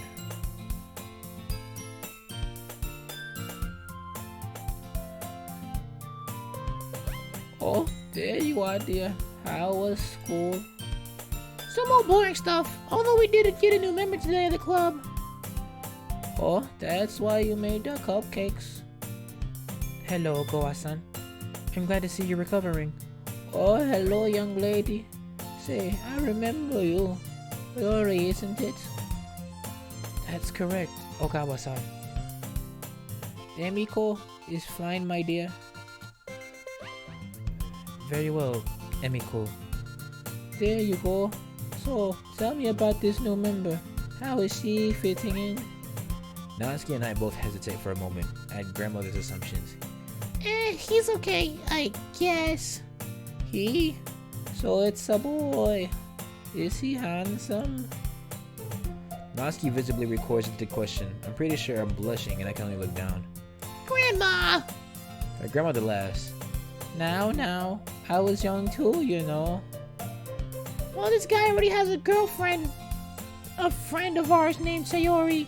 You haven't met her, but I talk about her a lot. Oh, so that's why he joined the literature club, I see. Her grandmother sounded disappointed about that, and Natsuki looks slightly uncomfortable. Yeah, well, I'm going to get permission to stay overnight with you, so... Oh no, don't do that. That'd be terrible for you, to be in this place all that time. I'll be fine, don't worry. But... I know, you don't want to be home alone either. Which is exactly why I think you should stay with Yori's family. What? Are you sure? I mean, my mother does know Natsuki from where she was a student, but... Don't worry, Grandma. I'll stay with Yuri and visit you after school. We say our goodbyes and head back out for the street. Look, if you don't think this is a good idea, I can figure something else out. No, Natsuki, I want you to stay at my house. I just need to check with my parents first. Natsuki takes a few steps away while I make the call. Interesting. Is this going to be some interesting actions going on that I do not know? Because if I recall correctly, there was a scene in the original game where Natsuki and Yuri were like, you know, close together, a little too close for comfort for some. But hey, you know, do what you gotta do. If Natsuki didn't like a nigga or Yuri didn't like a nigga, it's cool. Anyways, hello, Father. Hey, Chojo, are you on your way home? Yes, I was on my way home. Well, there's still something I need you to ask. Oh? Did something happen? Where are you? Not exactly. I'm in the downtown area. Natsuki is here with me. Her grandmother has been hospitalized. A heart attack. Oh no. Heart attacks are never a good sign. She's going to be okay. She's in good spirits. Actually, that's what I wanted to ask you about. Is there any way we could have her over our house? How many days? 2 or 3. Tell Natsuki she's welcome to stay at our house. Of course, I'll inform your mother about this. You know how she gets. I do thank you, Father. We're heading home right now. I turn back to Natsuki. We will be happy to have you stay. Natsuki muttered quietly thank you to me, and we head to the bus to grab her house. She grabs what she needs and then we go home. As I open the front door to my house, I notice that Natsuki seems a bit tense. I really don't think you need to worry, Natsuki. My parents will be happy to have you. They know that you're a good person and one of my closest friends. She doesn't seem entirely convinced. Yeah, well, I just hope your mom doesn't start criticizing me or anything. She understands that this is a difficult situation for you. I don't think she'll want to make things harder. Even my mother's understanding of how stressful it is to worry about the ones you love. I hope so. Stepping inside, we see father sitting at a table in front of his laptop. He is finishing up a cell phone. Hi Yuri. Hello Natsuki. I'm sorry to hear about your grandmother. Sounds like she's doing much better now. Yeah, I think so. She's pretty good mood when we talked about her. That's good to hear. Well, you're welcome to stay here as long as you need. We appreciate all the friendship and support you're giving Yuri. Thank you, Tanaka-san. I appreciate it. Is mother still at school? Yes, she just let me know she'll be a little while longer. I was about to start making dinner. Can I do anything to help? No, thank you. I'm sure you need some time to settle in, and Sherry will show you where you can unpack your things. After taking Natsuki to the guest room, I go to my bedroom to let her unpack. I suppose I have to have some time to read before dinner. I read a bit of father's novel. Occasionally, I will find a passage where the character says or thinks something that I will get the feeling that father was thinking at the time. Sorry. I enjoy looking at hints like this. Eventually, we're called to dinner. Natsuki and I descend the stairs together, both of us uncertain how things may go.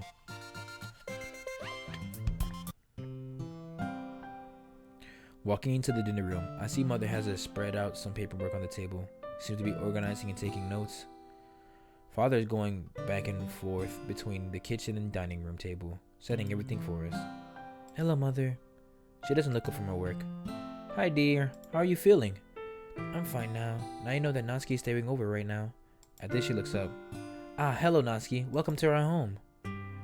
Thank you for having me, Tanaka-sensei. We heard her father call out till the dinner was ready. We moved to the table and begin to eat. Natsuki and I share a tense silence. So I trust there is no disruption in the literature club?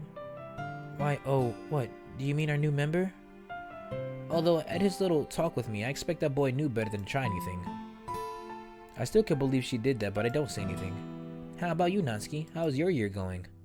Natsuki and I freeze for a moment. She recovers for a moment and responds correctly. It's been fine, thank you. Hopefully that means you've been taking your assignments more seriously than you did last year. Mother, weren't you saying something about the other day about finding a local business to support your community service projects? Oh yes, I did. I didn't tell you, did I? The students will be getting their hours by helping at the food bank. Oh, that sounds like a good cause, except they wouldn't be allowed to prepare any meals, would they? No, only distribute them.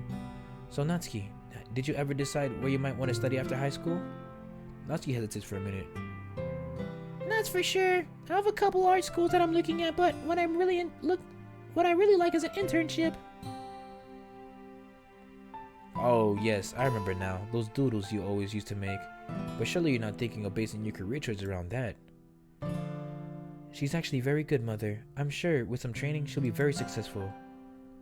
Successful? With some little drawings? What sort of artist do you presume makes enough income to support themselves? Natsuki doesn't answer, but I can tell she's trying to hold back rather than say something hostile. I try to think of something to say that might cause her to defuse the situation.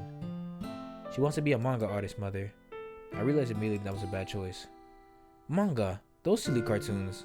I mean, I realize you don't really have any job skills to speak of, but couldn't you think of something more productive? Maybe a custodial position?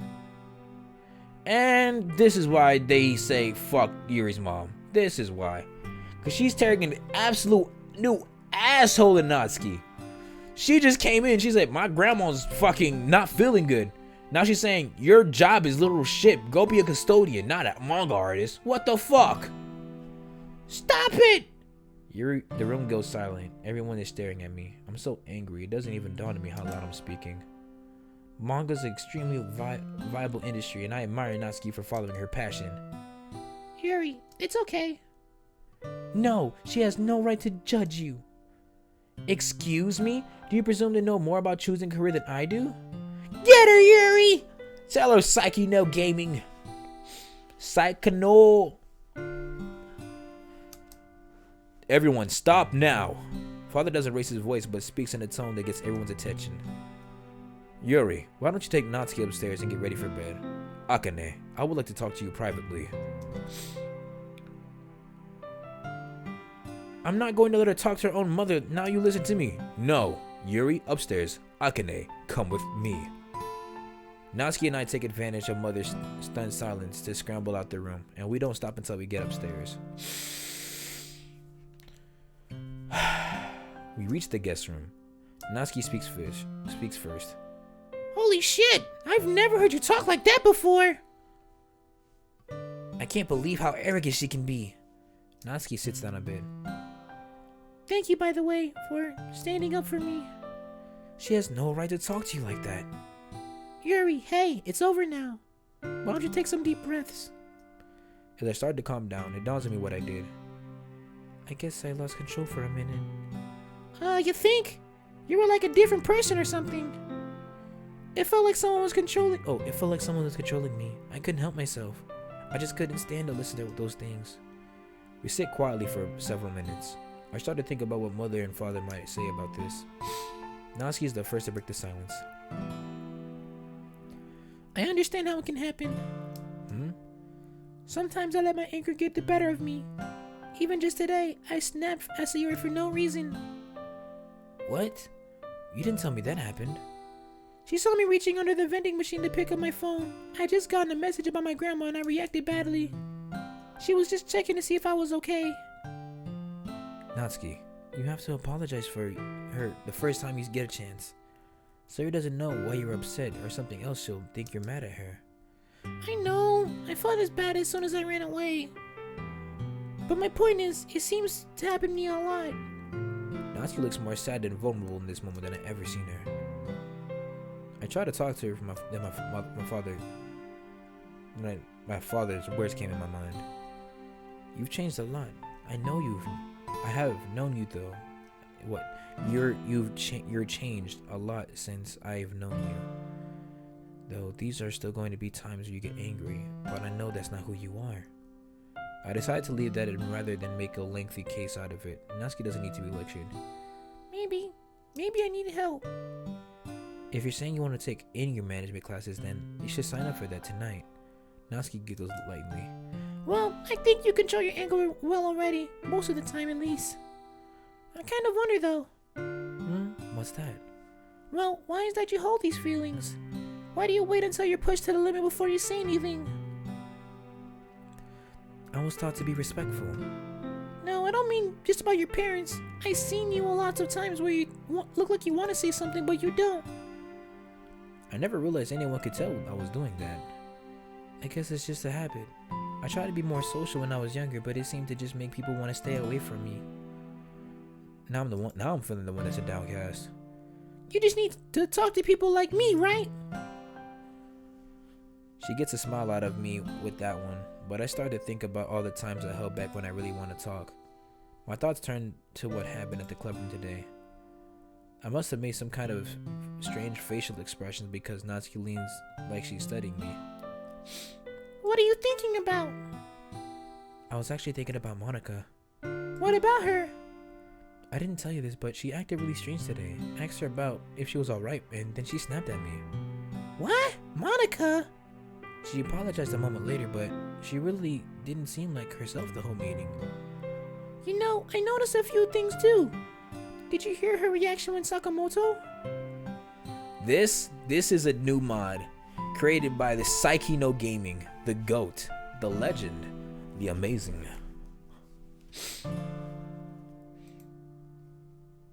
This one's called Welcome Player. So far. Psyche No Gaming. Tell them about the mod. Explain the mod in the chat. I'm really enjoying it. No, it's okay. I understand. Right now it's past midterms and then you got a lot of tests coming up for finals. I bet it must be pretty difficult. You know, I noticed a few strange things too. Did you hear her reaction? So basically right now I'm playing as Yuri. In this mod, it's only a demo, but you can play as different characters within the mod. noticed a few things too. Her reaction when Sakamoto said that her childhood was her favorite character. Vaguely. She looked really pissed, like she was staring at Sayuri like it was her fault. And they were even talking about some kind of video game. How would Monica even know the details?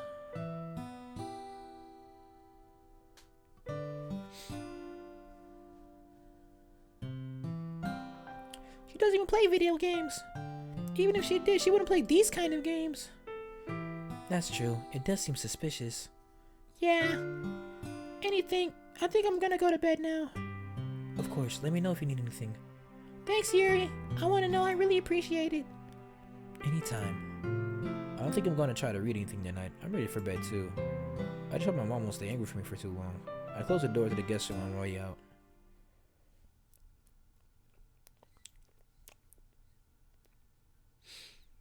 What did that say?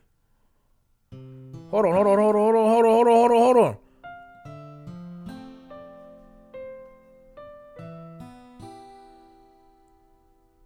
That said day 2? Oh. I have my thing on the left hand corner, so I couldn't see it for a second. I thought it said like character deleted or something corrupted. It was an error. Oh, that's not good. Oh, this is where things are gonna get crazy. I wake up from a terrible dream. I had a job of some sort, an office, a law firm, maybe it was even full of highly educated people who all spoke in highly technical terms. Everyone was gathered in a large space, and I was called on to speak to the group. There had been a huge error that cost the company millions of dollars, and I was supposed to explain what happened and how to prevent it from occurring again. When I tried to talk, I stumbled over my words and struggled to phrase my thoughts in a way that sounded professional. I sounded like a high school kid in front of these high archiving. No worries.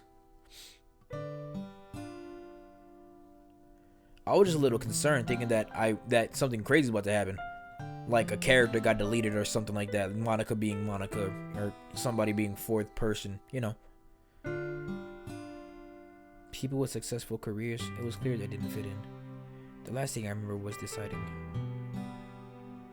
Alrighty, thank you for checking in the stream.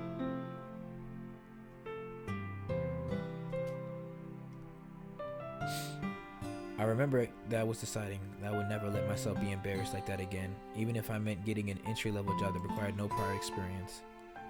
I sit up in my bed to reflect on the dream as it plays back through my mind, hazy and vague. The feeling is stuck with me. I don't want to live in fear of that every day. I decide right then and there that I'm going to make a change. Yesterday, before I left for school, Father challenged me to look into some techniques for people to use to overcome negative thoughts. I'm honestly like this sense of change. It's beautiful. Is there any Easter eggs here? I'm just curious. This must be like freaking a thing for the AC. It's gotta be. I didn't get a chance to follow up on it as things got pretty hectic. I pick up my phone and open an app I use for reminders. I make a note to search online as soon as I get the chance. Then I begin to get ready. When I get downstairs, the first thing I see is Natsuki. She is with my dad in the kitchen. He's making brekkie while she reads manga. Good morning, Yuri. Good morning, Father. Hi, Natsuki. You're up earlier than I expected. Oh, you don't say. I got like a good hour left in me, and then I'm probably gonna call it a stream. That's because I got special treatment, my own private wake-up call. Huh? Your mother woke up Natsuki to make sure she would be on time. I let out a groan. I'm so sorry, Natsuki. I had no idea she would do something like that. Father, why would you let her?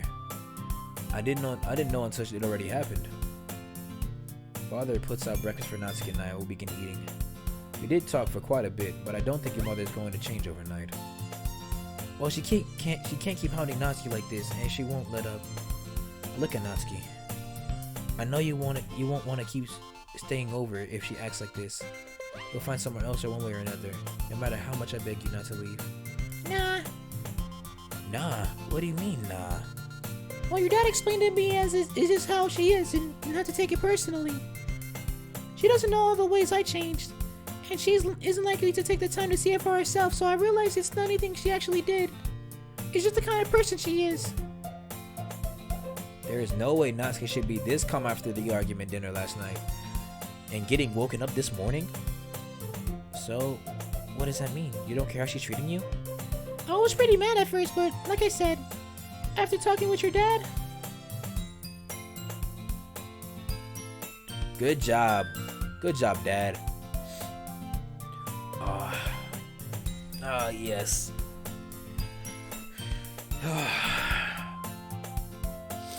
I enjoy this.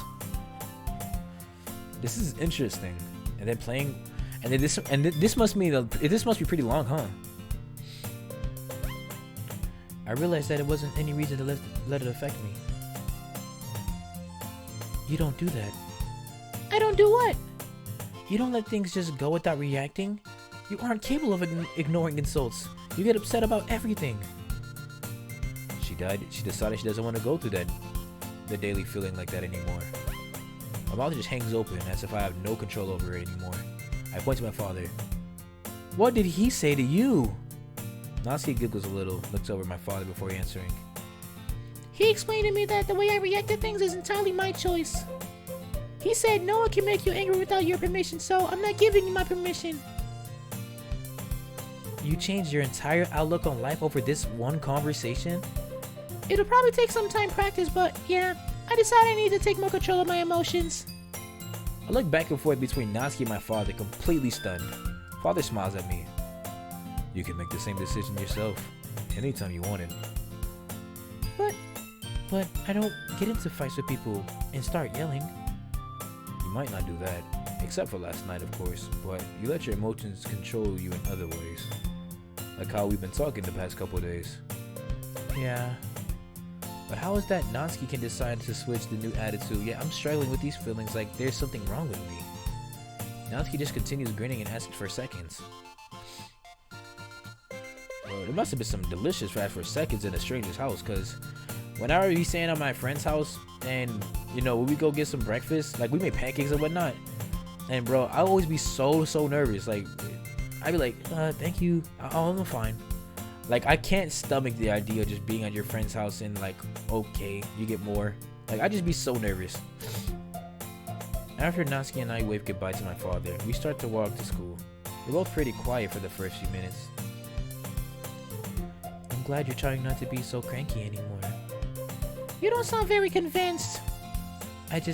Well... I get it. It's a big change. Yeah. I guess it's Yuri for sure.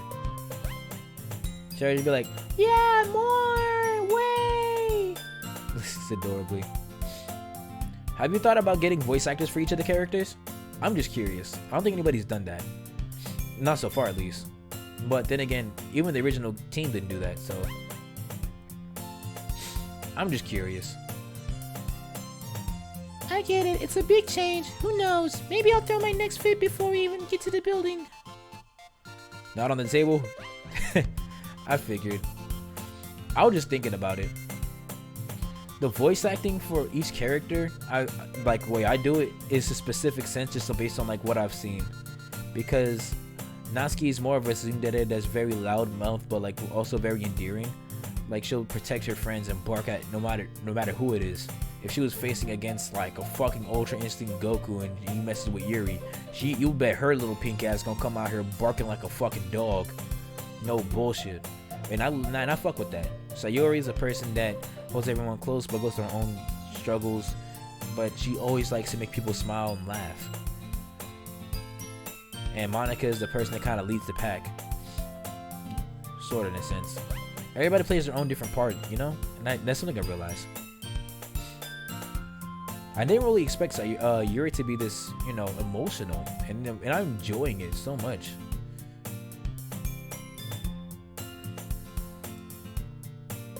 I let her words sink in. We walk in another few minutes of silence.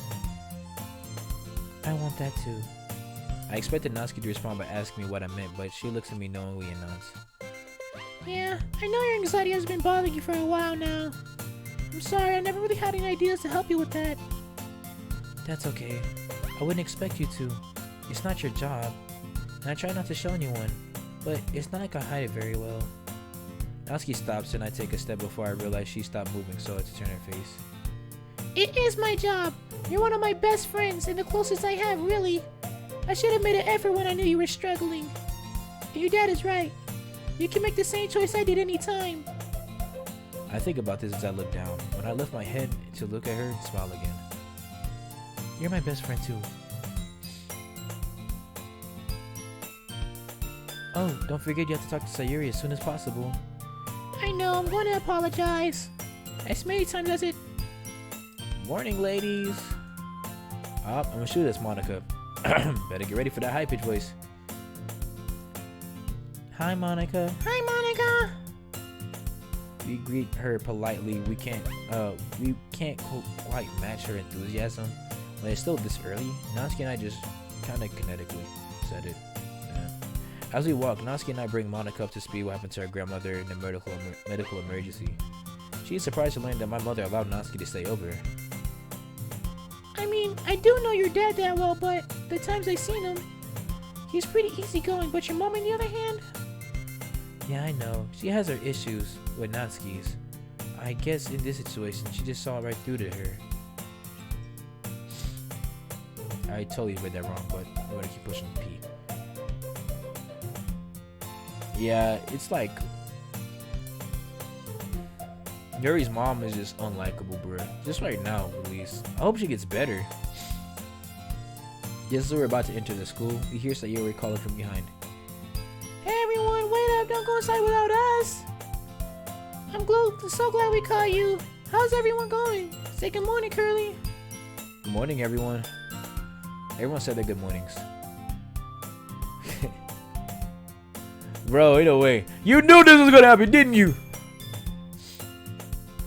You got him trained pretty well, impressive. She starts giggling. Sakamoto rolls his eyes at Natsuki, but doesn't respond. Sayuri, can I talk to you for a minute? Sure. Is everything okay? They step off to the side, and Natsuki begins to speak in quieter tones. Monica turns her back and then into them and whispers to me. Is something going on? Natsuki's apologizing. She yelled at Sayuri for no reason. Really? What happened? Sayuri just got the wrong idea. It was Natsuki's fault for the way she acted. That's why she's apologizing.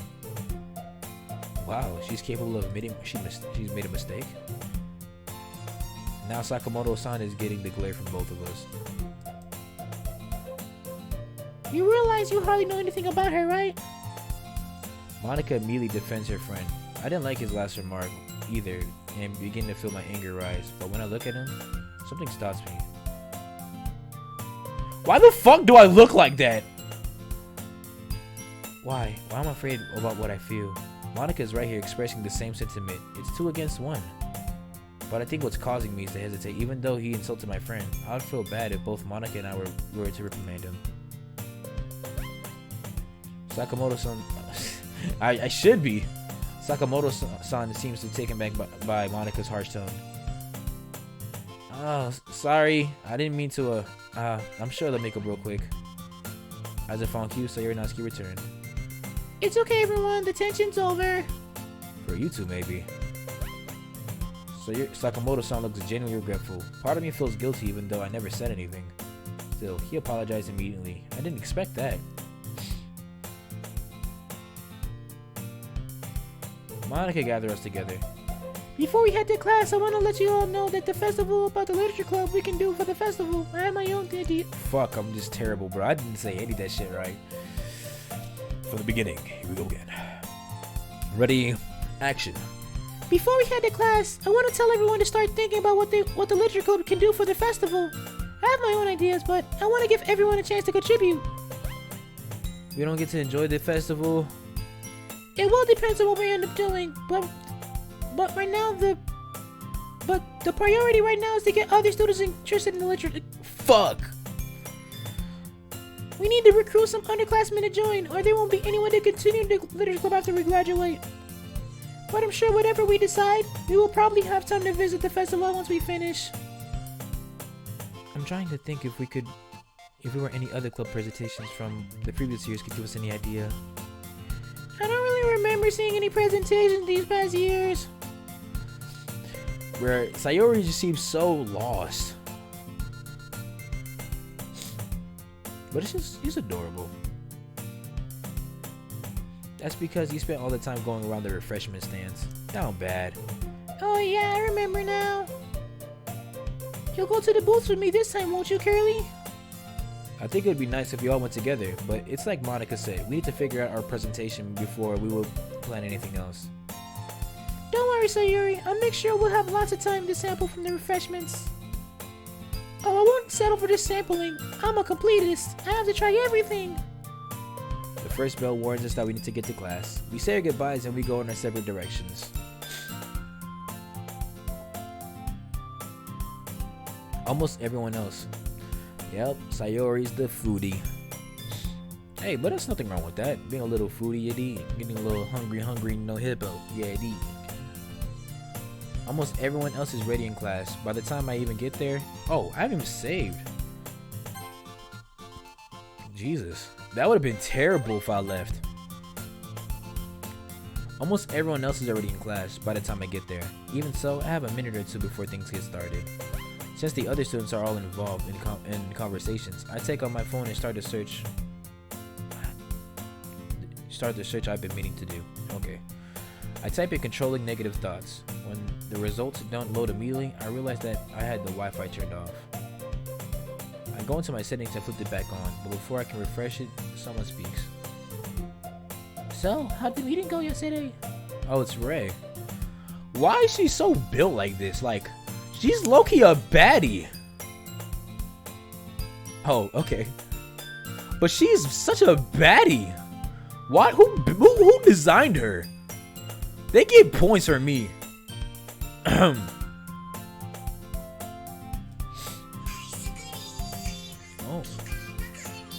Hold on, guys. Give me 1 second. I'm getting a call.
My apologies. So it looks like my car has to get moved or it's gonna get towed, so I'll have to do that later. Fun fact about Ray. Tell me the fun fact.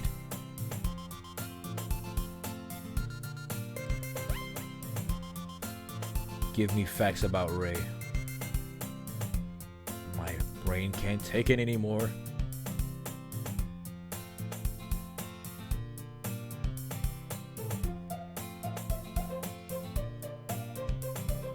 She was gonna be the main baddie. She's gonna be a main baddie, but yeah, I changed it. I mean, I understand, but it was some W moves. I'm not gonna lie to you. Oh, the literature club. Yeah, I'm curious to know how your new member is working out.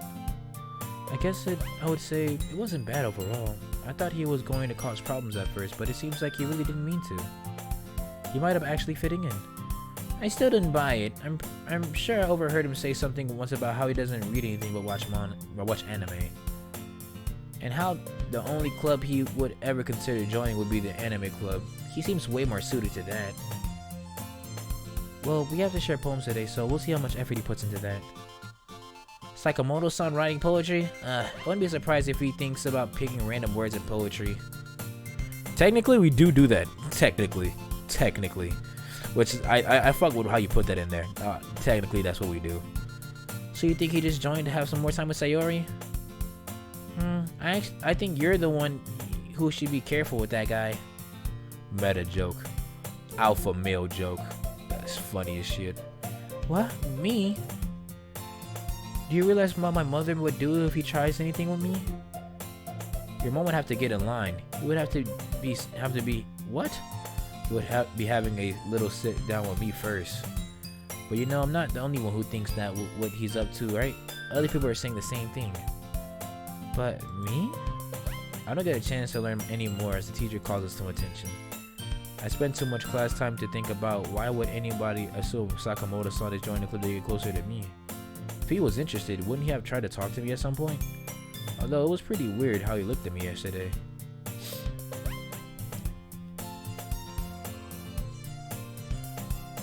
Oh, pardon me. Ray's warning stays on my mind for several more class periods, but I don't get a chance to walk with her. When it goes time to leave for the club, I head towards the staircase usual. I pass by Chris, who stops to talk with me. Hey Tanaka-san, how's it going with Natsuki's grandmother? Hello, Okamoto. She was feeling much better than I expected. I haven't heard anything yet today. Actually, do you mind if I ask you something? Oh sure, do you want me to use an empty classroom to talk? Let's just step over here. If we keep our voices low, no one will pay any attention. Move to a space out of the way for the other students passing by. I was just wondering if you know if anything was going on with your class president. Monica? You know, I think there is, but she hasn't said anything before. I'm just guessing. She was acting strange the other day. She seemed like she was zoning out, which I would never seen her do. And when I tried to talk to her, she asked me what my name was. It was so bizarre. Yeah, yesterday I tried to talk to her while she was staring off into space, and she snapped at me. Snap? Like yell at you? Yeah, like you said, it wasn't like her at all. But no one said any idea what could be wrong. If this is like Doki like in the eyes of Yuri, bro. Does Yuri kill herself? Oh lord. This gets terrible. Not for sure, but it could have something to do with Sakamoto-san. She acted especially strange around him. You think it's because she likes him? I kind of wondered that at first. It definitely seems like they had some kind of history. But she didn't look happy to see him or upset either. She seemed confused. When he came into the room, she acted like she couldn't understand how he got in there. However, this morning, she reprimanded him. That doesn't make any kind of sense. I know, it was confusing. I don't know what to think. Okay, well, hopefully between the four of you together, you'll be able to look for each other. Especially you. What do you mean, especially me? Hey Chris, come on, we can't start club without our club president. Sorry, Yui. Gotta go. See you later. Be careful, bye. Chris hurries off and leaving me confused to react. With everyone cautioning me like this, I should feel probably on high alert, but for some reason, I just don't feel like I have everything to worry about. How is that possible? Entering the literature club, I see I'm the first one here. I spent half my time in the club room trying to figure out why people were suddenly warning me about Sakamoto-san. Is it because I'm wanting Yuri? If it's based on like my previous like gameplay on it, and somehow was reading through like all the files that are somehow deleted and gone, which I don't know how the fuck that would be possible. Interesting. I wonder if each character, once you finish making it, each character has their own way of confronting me, and then make my version of the gameplay is like all of them like trying to fight their way for my attention. I don't know, but it's very interesting nonetheless. The other half of the time I was browsing through the internet on my phone, trying to find what I was looking for. Eventually I found the article talking about common errors in thinking patterns. A lot of it sounded like what I was experiencing on a regular basis. I tried to skim down to find a solution, but I don't get far. Hi Yuri, you beat us here. I jumped slightly before turning around to see Sayori and Natsuki. Oh, hi, yeah, I came here when the class was over, so... I struggled to clumsily stuff my phone into my bag, making the situation seem more suspicious than it should. You seem kind of freaked out. Should I be checking on your phone? No, I wasn't looking at anything inappropriate. She was watching corn.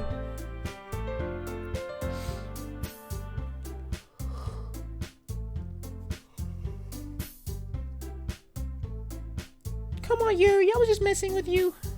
Imagine. Natsuki saw Yuri start talking amongst themselves. A moment later, Monica arrives. Sakamoto-san is with her. Natsuki teasing Yuri. Such a wholesome thing. They walked here together, or did they happen to get here at the same time?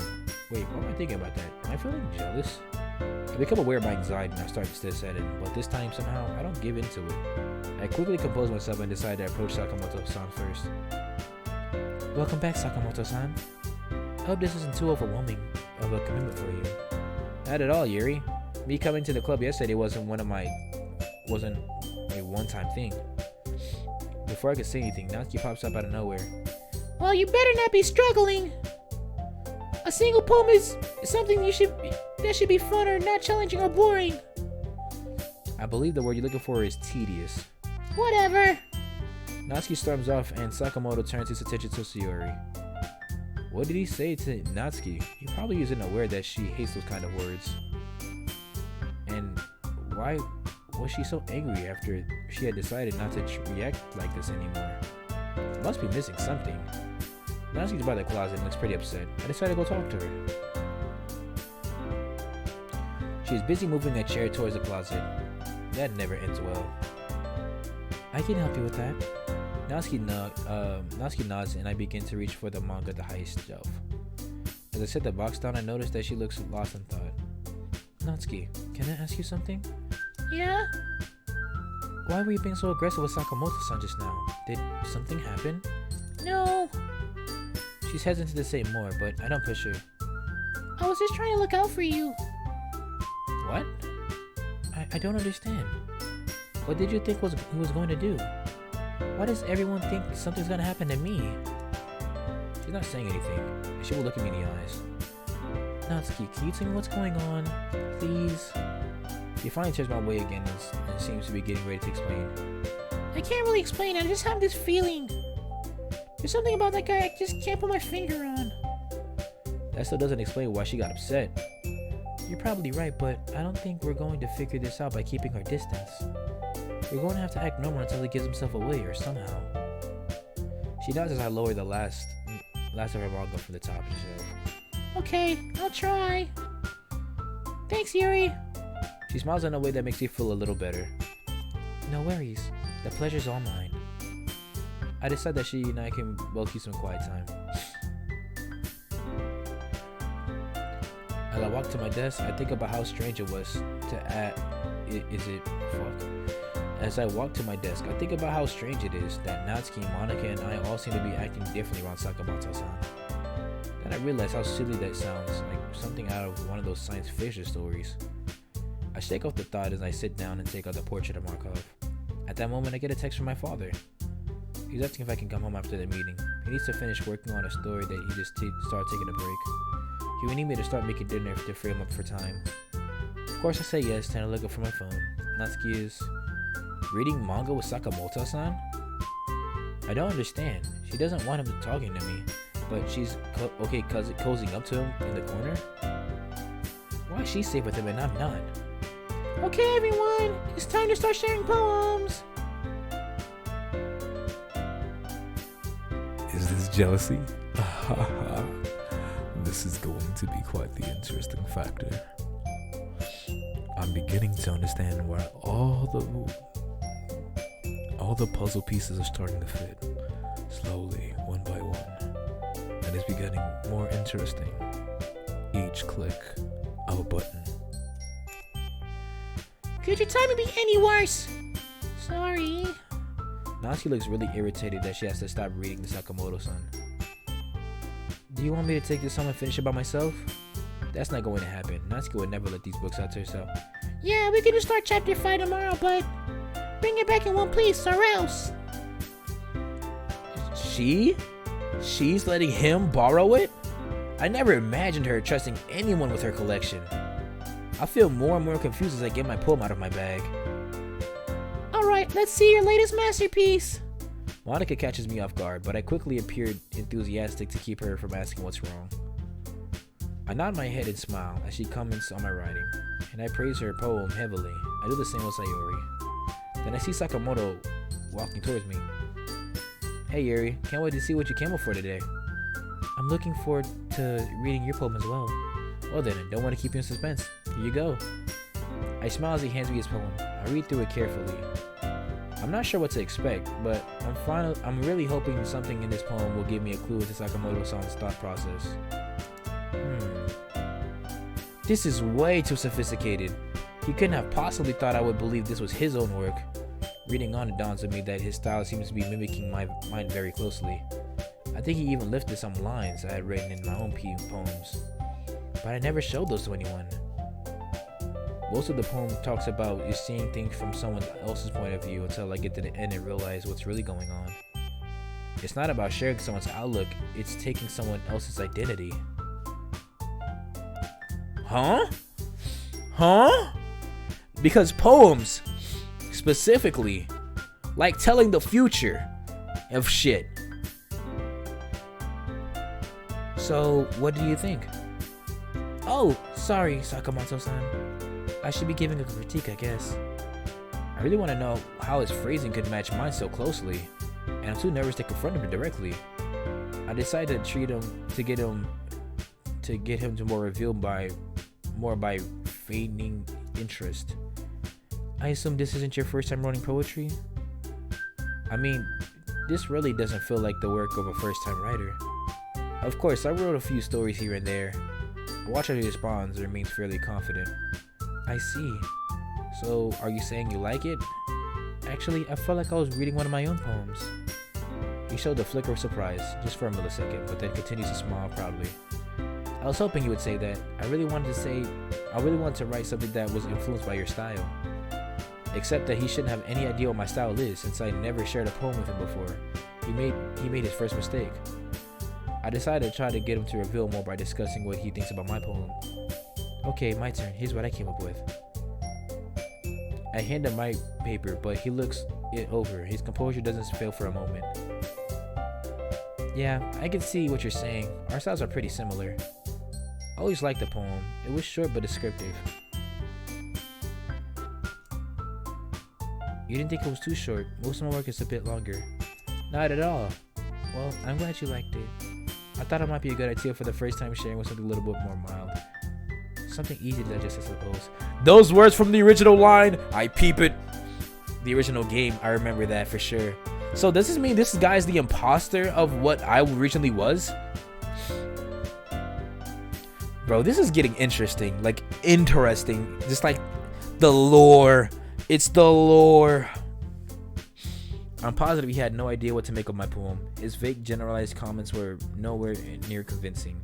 Until he continues on. Well, it is a shorter poem, but it's still very expressive with lots of meaningful symbolism. It opens itself to a number of different interpretations, such as the way the speaker compares herself to a ghost. It's as though she lingers on in the past. She found comfort, unable to let go of the past, and soon will be left with nothing. Is something wrong, Yuri? No, I was just thinking again how impressed I was with your poem. I know! And this is like literally what she said about the first one and how she explained how the poem was in the first one. And he's saying what he said, what he saw with, is a lot of it making sense, and I'm peeping it. I'm getting excited. He really caught me off guard just now. Where did that analysis come from? You seemed really confused for a moment. I hope I didn't ruin your poem sharing experience. No, I mean, I was nervous about it at first, but in the end, I enjoyed it. Yeah, me too. Anyways, I have one more member to show my poem to. See you later. He walks over to Monica, who seems to have been waiting for him. All this did was confirm I already knew this. There's something he isn't telling us. Hey, Yuri? Natsuki came over to me while I was lost in thought. I know we've been walking home together lately, but do you mind if I meet at your place later today? Oh, sure. I just need to make a stop with my grandma. I also have to pick something up in the market.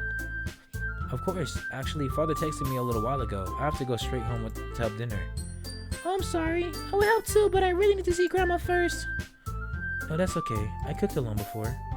Maybe we can talk after dinner. I have something I wanted to ask you. About what? Okay, everyone! Monica signals the end of activity.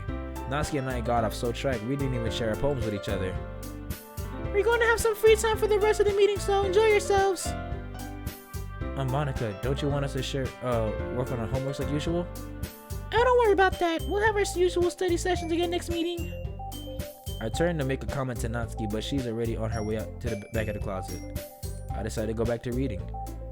At my desk, I take out my father's book and soon I'm absorbed in it. That I don't notice Sakamoto-san approaching. Hey, Yuri. Oh, hi, Sakamoto-san. I didn't see you walking there. I didn't mean to sneak up on you. I just wanted to ask about what kind of things you like to read. For a moment, the question throws me off guard.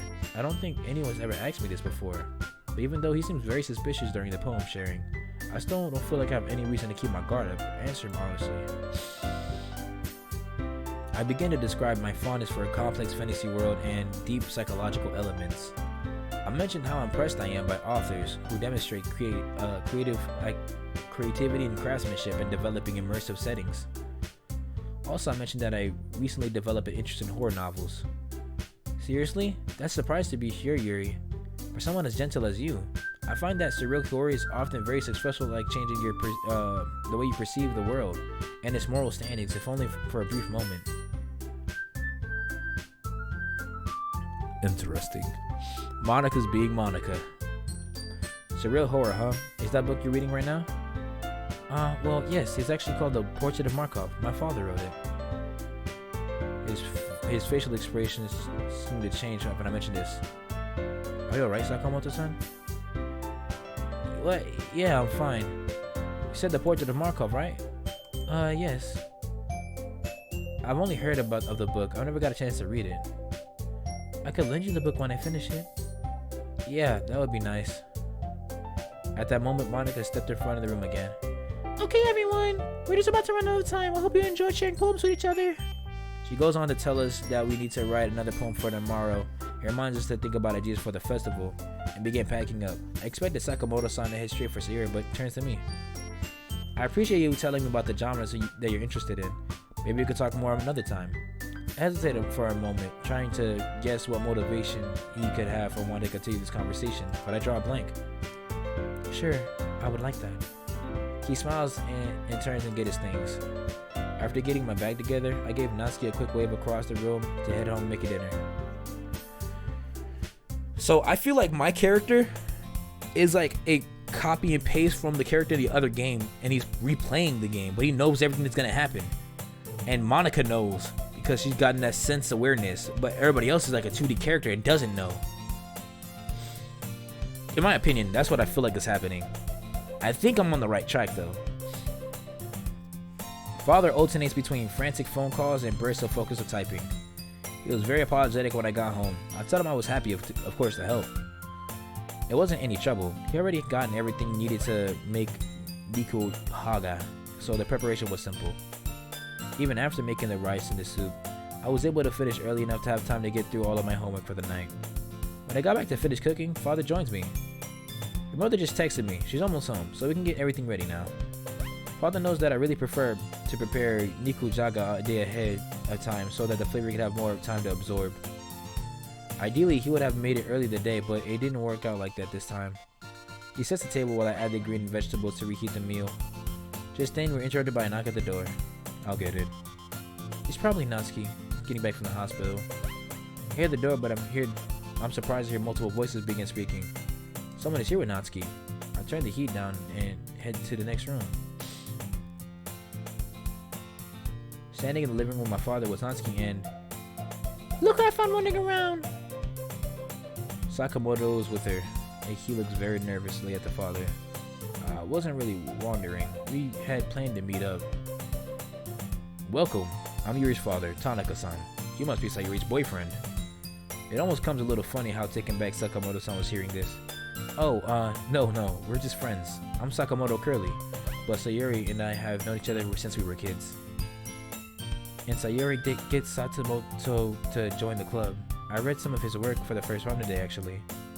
Oh, really? Have you been writing for a while, young man?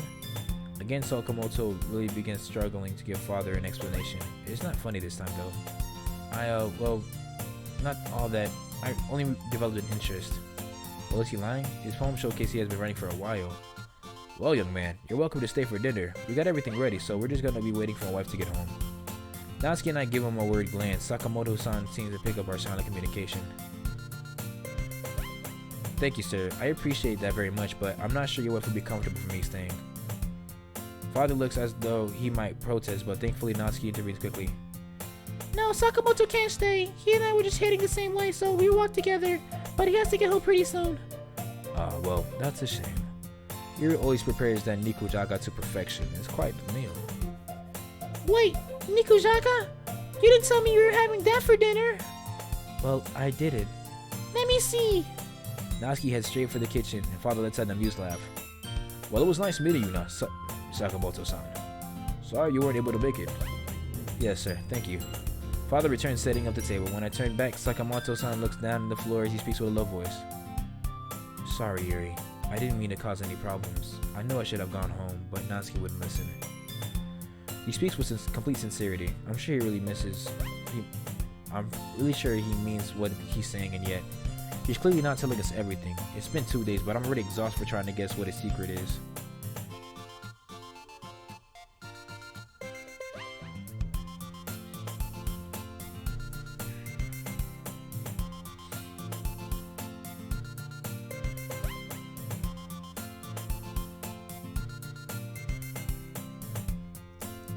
I don't want to spend any more time going over these questions in my head. I decide just to confront him directly. Oh, word? Sakamoto-san, what's really going on? What do you mean? He's not admitting anything, but I get to the idea that he's tired as I am. You don't know what's different about I don't know what's different about you or why you really joined the literature club, but I know you're misleading the four of us. The weird part is, even though I know you're hiding something, I still believe I can trust you.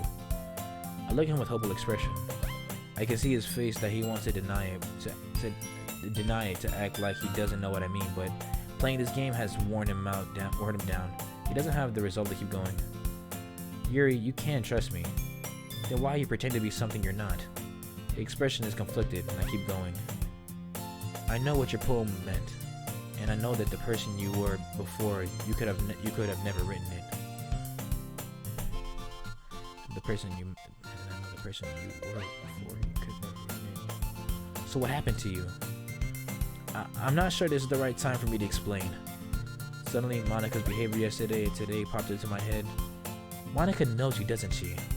He nods eye to the ground. So what are you hoping to accomplish? I only want to help. My expression is one of the total confusion, but at the same time, what he's saying makes sense. He doesn't have some sinister agenda. He only wants to help. That's why I knew I could trust you somehow. I sensed you weren't after anything. It was always clear to me. It was everyone else that was suspicious without having any evidence. People like Chris and Ray, Mother. Oh no, Mother. It's only like then I realized her car is pulling in our driveway. She's home and still here. I might think you realized that what I noticed. It's okay. I'll talk to her and leave right away. But what about you? When will I know what's really happening?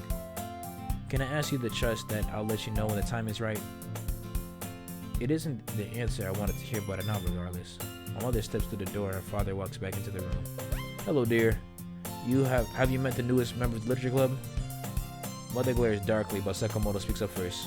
We met, sir. In fact, we spoke recently, and from our conversation, we had the best. Well, I think it's best I excuse myself now. Sakamoto-san then turns to my mother. I apologize, Tanaka-sensei. I shouldn't have stopped in. I just wanted to make sure Natsuki made it home safely.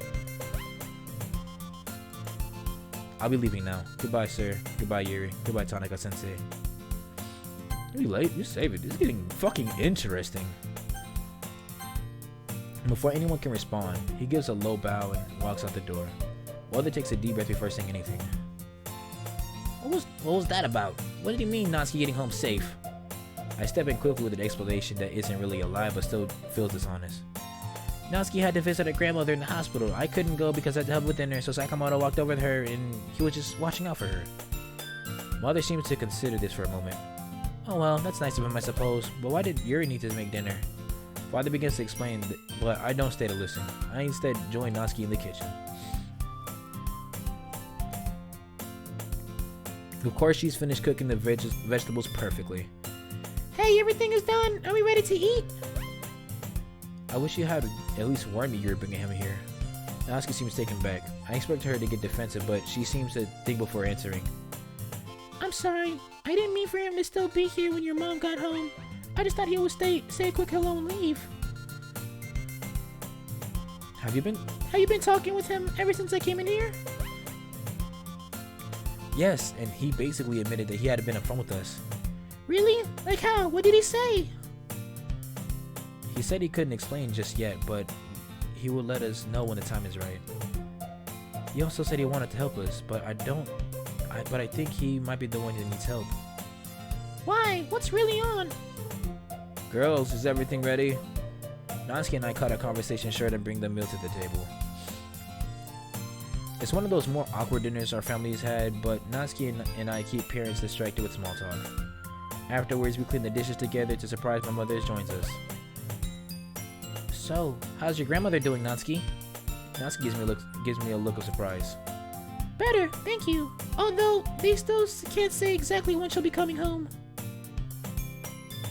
Well, I'm sure they're taking good care of her, and you're welcome to stay until she's full health. Again, we are both taken aback. Where is this concerned, nurturing approach coming from all of a sudden? Could father have finally influenced on her? Either way, I'm just thankful that the argument from last night didn't continue. I haven't apologized yet for raising my voice. The rest of the evening is uneventful, and Natsuki and I eventually head up to our rooms for the night. We stop in the hallway, out of earshot from my parents. So, what did he say? He didn't explain what's going on, only something about wanting to help us. But he did admit that Monica knows the truth. So, you really believe he isn't after anything? Yes, the same way I just know he's misleading us. I'm also sure he honestly wants to help us. With what? I don't know. Suddenly, Natsuki's eyes widen. Ugh, that gave me fucking goosebumps, bro. Oh, you know what else I forgot to tell you? Those two gutter sluts were trying to hit on him today. Who? Sakai and Takuro. They were asking him to join their club, and they weren't subtle about what they wanted either. So if he really was only interested in meeting girls, then they gave him the perfect opportunity. He didn't take it. Hold on, bro. Hold on, bro. Hold on, bro. That shit is a little wild. I'm not even gonna lie to you. Nah. You said day 3 was gonna get good, and I do not doubt it. Oh my lord. That little Natsuki look of whatever the fuck that was gave me fucking goosebumps in my fucking soul to my toes.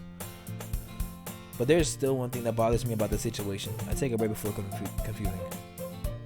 Natsuki, how come you have been warning me to stay away from Sakamoto and saying he would try to seduce me, but then you end up reading manga together? Natsuki makes a pained expression that seems to show that she realizes what she did was hypocritical.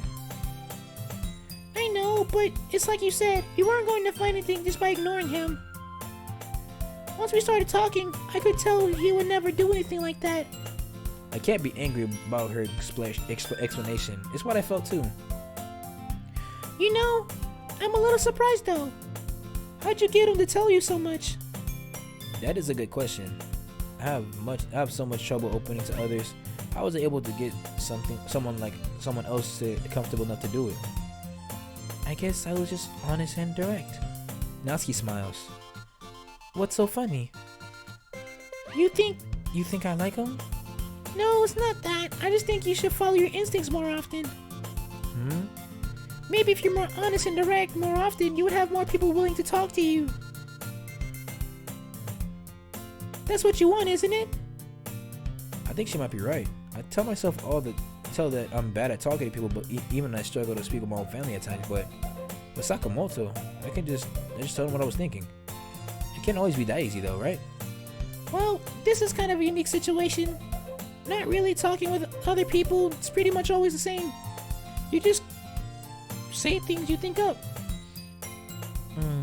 I think that's more your style. You're quick to respond. I usually go over with what I want to say in my head first. Yeah, I know. That's what you're doing wrong. I start to respond but consider what she's implying. I didn't overthink things in my conversation with Sakamoto, and nothing bad happened. So why am I over here being careful with my words? A realization comes over me, which must be evident in my facial expression. Wow, I just broke you, didn't I?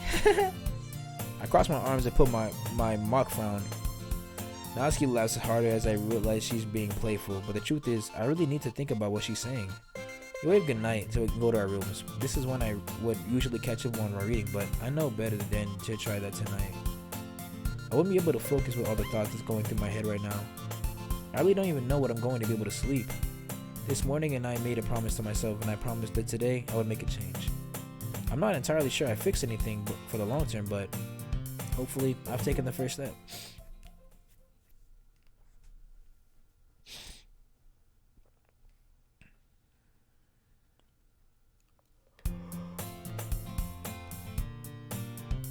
Oh, pardon me. I walk out my house with Natsuki and father giving us lunch. Good morning, Yuri. Good morning, Natsuki. Natsuki and I waved as we saw Monica approaching us at our usual meeting spot. She was holding a bag that looked like she had decorated herself. Hello, Monica. Have you brought something special? I sure have. Monica held the bag out to Natsuki. Here, it's for your grandmother. Natsuki lifted a jar of the well-adorned bag. She turned in her hands, examined the contents. Did you make pickles? These are Fujinzuki, are they? Monica beamed. I knew you'd guess it, Yuri. Do you think she'll like them, Natsuki? I'm sure she will. After that bland hospital food, she's going to need something a little spicy. Thanks, Monica. Natsuki gives Monica a quick embrace. I smiled wildly happy to see the club president being a source of support for my closest friend. I was actually hoping to... Yes, adorable. But I don't trust either of you, woman. I don't trust you. I don't trust you, but I really don't trust you. You know too much. I was actually hoping to make some milk bread today to take to her, if that's okay with me to use your kitchen, Yuri. Before I can answer, we all notice that Yuri standing outside a house that isn't hers. She looks impatient. That must be Sakamoto's house that Yuri is waiting in front of, isn't it? I couldn't say I've been there. Although he's been to mine. I think to myself. Yuri sees us approaching and starts waving idly. Hi everyone! Hi! Hey, come over here! We're coming right towards you, jeez! Where do you think we were headed? Can you believe Curly still hasn't come outside yet? He's going to make us late. What's he doing in there? Sarah looks back at the house and looks at us. I'm not sure. I haven't talked to him yet. Well, get in there and drag him in the streets if you have to. You think I should go inside? What if he's getting dressed or showering? Sayuri's eyes widened at the thought. Natsuki looks at her with a devilish grin. Shouldn't it be all more motivation for you to go in there? Natsuki, I would never. It's okay, Sayuri. We'll wait out here. You go in and check on him. Sayuri still looks hesitant for a moment, then her expression changes. Well, I can't refuse a presidential order. Alright, I'm going in. Well, that's appreciated. She disappears through the door. I know they've been very close for quite a long time, but do you really think this is appropriate? I'm sure it'll be fine. Childhood friends got a special past to busting each other now and again. I don't think that's an actual thing. Trust me on this one. Sayuri appears at the door a few minutes later, waving at us. Coming on in. Come on in. He's just getting lunch ready. Our lunch. Sayuri smiles at us and leaves the door open. We step inside to see that Sakamoto's indeed preparing some meals. We're here. Sakamoto-san greets us with a smile, but for some reason I quickly look away. I'm not sure what's making me so nervous around him. I was able to ask him a direct question last night. Hey girls, please have a seat. Thank you, Sakamoto? And there it is. I'm speaking awkward. Halted phrases again. Is this what I'll always go back to? I try not to watch Sakamoto-san and Monica have a brief conversation, but I can't help myself. I glance over a few times, hoping to hear saying something that might give me a clue what's going on. They only seem to be talking about food, and after a moment, Monica sits back down. As nervous as I am, I decided to say something about last night. I hesitantly approach him, but Sakamoto speaks first. Hi Yuri, listen, I'm sorry again for just showing up unexpected like that. I hope your family wasn't too upset. No, they weren't. That explanation you seemed to satisfy Mother. Really? Thank goodness. I was worried I might have gotten you in trouble. I'm glad everything was okay. Yes, I just hope we can finish what we were talking about soon. He nods with a serious look on his face. I walk over to the others and mostly stay quiet as they talk. When Sakamoto finished preparing the meals, he hands me a bento to Sayori and we start walking towards school. As we walk, I notice Sakamoto-san giving Sayori concerned glances. She doesn't pick up on it. It makes me very uneasy, and I'm even more anxious to know what's really going on. Hey everyone, I've been thinking, why don't we all get together and eat our lunches on the roof? It turns out Monica wants to spend more time together, and she knows I have permission from my mother to use the roof. I'm not sure the teachers want a whole group of students up there, but I decided to go along with the idea. Hopefully, it's only just this one time. I greet Ray as I walk to my seat, and she turns to face me. So there's some rumor about the club president has some kind of history with your newest member. Were they secretly a couple or something? Because I can't figure out how would anyone have heard about that. It takes all my willpower to not wince at Ray's question. I'd really rather not get into this, but I can't blame her for being curious. I don't know the whole story yet, but I don't think they were dating. I'm sorry, I don't have more details now. A boy sitting to my right overhears this and decides to make a comment. There's no way that guy was banging Monica. The only girl he ever talks to is the hyper chick with the orange hair. Yuma, why don't you stop eavesdropping and worry about something relevant? Bro is saying there's no way I was piping Monica, bro. That's wild. That doesn't mean Monica doesn't need it. Just saying, world. But based on what I'm hearing, sounds like Monica might know what I know, and I feel like Monica knows things that I should know. I just feel like everything is a little too close for comfort. It makes me feel strange. Like nucleus. Maybe try studying the next civics exam so you don't end up with a Damn! A couple of students nearby react with a soft laughter. I'm glad Ray's friendly with me. I would not want to get on her bad side. She did her terrible.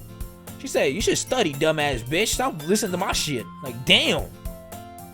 I run into Monica in the hallway. I don't usually meet with her at this time of day. Hello, Monica. I didn't think you were coming around this part of the building during class. I just had to make a special trip and handing something in. By the way, I'm gonna be late for the club meeting. Can you let the other know, please? Of course. Is everything gonna be okay? I'm meeting with the student council president after school today, but it shouldn't take long. I told Sayori already. What's that mean? Is this where Monica started becoming more self-aware? Thanks, Yuri. See you at lunch. She left me alone to hit the class. Interesting. After morning classes are finished, I make my way towards the stairs for our club to get together. As I approach the doorway, I see another student coming towards us. Someone I'd rather not see. It's that boy, Fujimoto Junchi. The one who always giving me filthy looks. I've never spoken to him, but I've seen him watching and whispering when I pass. Luckily, he doesn't have any friends with him. I'll just avoid eye contact and hurry past him. He steps in my pathway, blocking me. I try to get around, but he moves in front of me each time I change position. Can you please?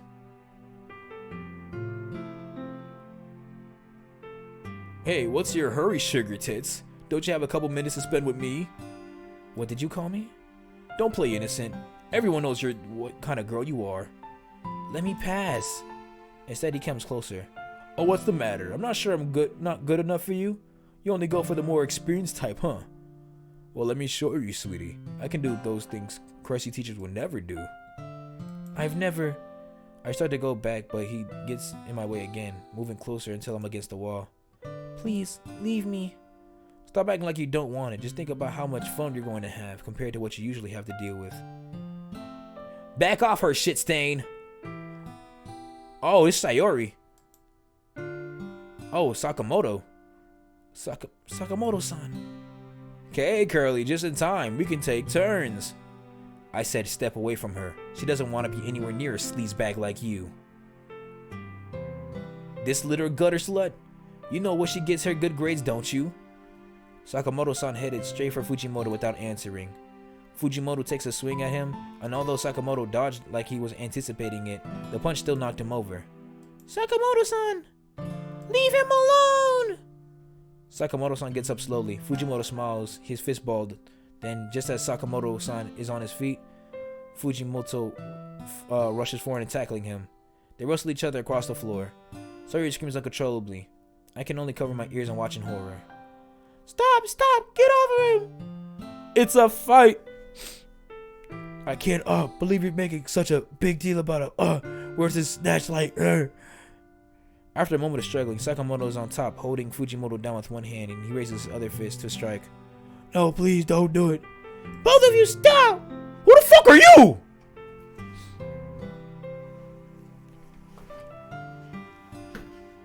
Who's this?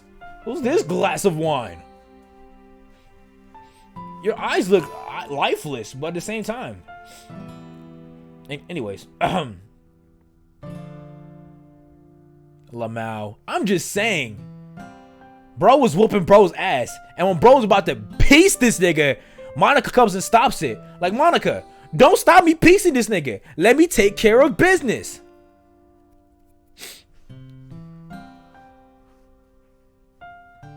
Everyone looks... Nah, bro, because no bullshit. Like, bro, she came out of nowhere. Like, I did not expect to see this teacher. Everyone looks at Monica to see Monica standing next to Miss Kurusu. Stand up and explain what's going on. Both boys brush themselves off. Fujimoto points at Sakamoto. This guy was assaulting the purple-haired girl. I just went in to stop him, and he went nuts on me. Sayori and Sakamoto are about to protest when Monica speaks up. He's like Miss Kurusu. I ain't making this up. This pervert only joined the club too. Sayori, tell us what really happened. Thankfully, Sayori explains everything, and I'm holding my head down, trying to stop myself from hearing those things that boy said again. I've heard enough. All of you follow me to the principal's office now. Before that, Miss Kurusu, may I? The teacher nods. Monica steps forward and slaps Fujimoto across the face with full force. Now we can see the principal. That felt really good to see. I only wish I could have done it myself. Like, she literally almost got raped low-key just now. Look, let's be honest. Girls get special treatment when it comes to guys. And, you know, especially sleazebags like that.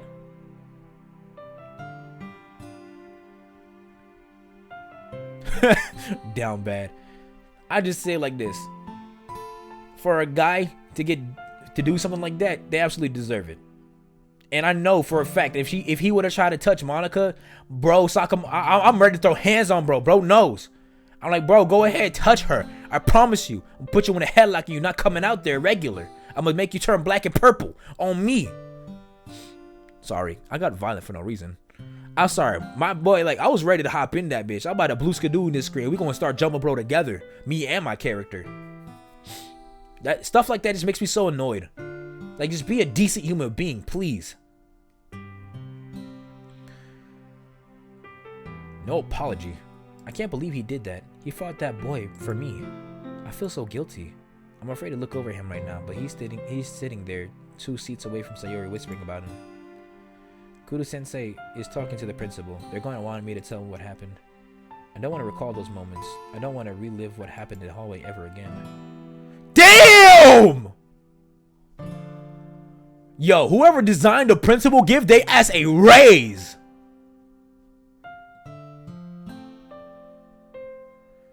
My bad. Yo, my bad. My bad. That shit could have slowed down. I'm not gonna lie. Tanaka-san, I would like to hear your side of the story. I know I wouldn't have any choice. I don't even know where to start.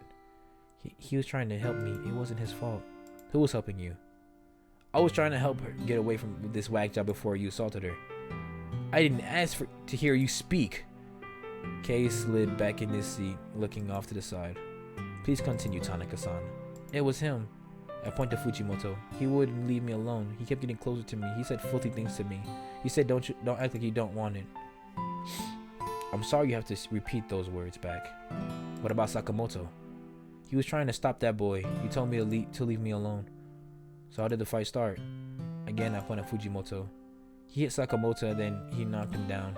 Miss Kurusu sighs. I believe I've heard enough. Kurusu, escort Tanaka to the teacher's office.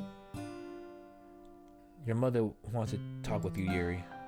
Come along, Tanaka-san. Right. I bowed to the principal and left her office with Miss Kurusu. I knew mother would be anxious to hear what happened. I'm surprised she wasn't in the principal's office as soon as I got there. Hey, you are Yuri. Oh, here you are, Yuri. I'm sorry about what happened today. No one should have had to put up with that. Thank you, Kurusu-sensei. I quickly nodded off my head before turning to head to the office.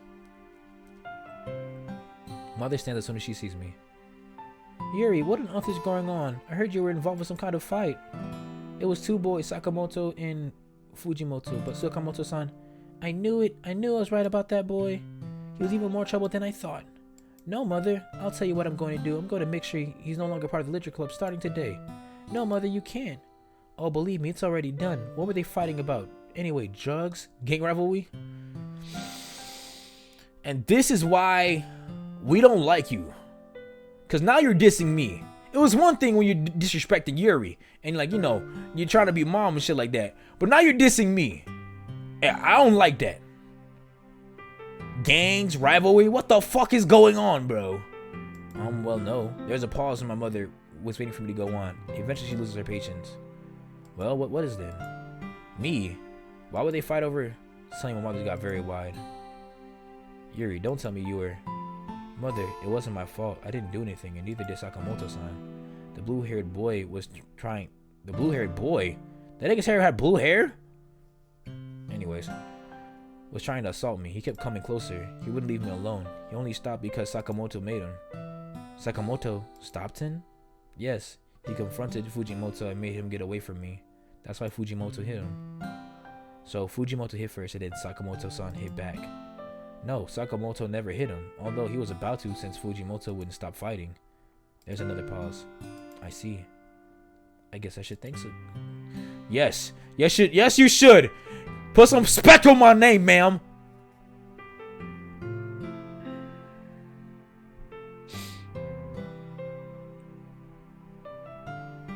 Oh, no worries. You should, and you should talk to the principal and make sure he doesn't get punished. He didn't do anything wrong. Mother furrows her brow. Well, I won't be telling the principal what to do. Whatever decision she makes will be final. But I do think it might be appropriate to show our appreciation for what he did. Mother puts her arms on my shoulder. Yuri, do you want to leave early today? We can collect your homework and go home if you're too upset. No, thank you, Mother, but I was really just want to have a normal rest of the day, including spending time with my friends at the club. Mother seems to be very My mom seems to think over the several minutes, then sighs. Alright, if that's how you want to deal with it, I'll respect your wishes. But I'm going to find out what punishment Fujimoto will be receiving. Hopefully he's been removed from the campus and won't be back.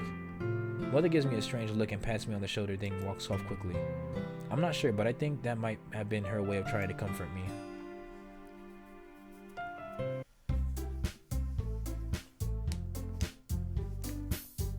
No, that fight was crazy though. I did not expect that shit. I was glad when the school day finally ended. I had more than my fill of whispers behind my back.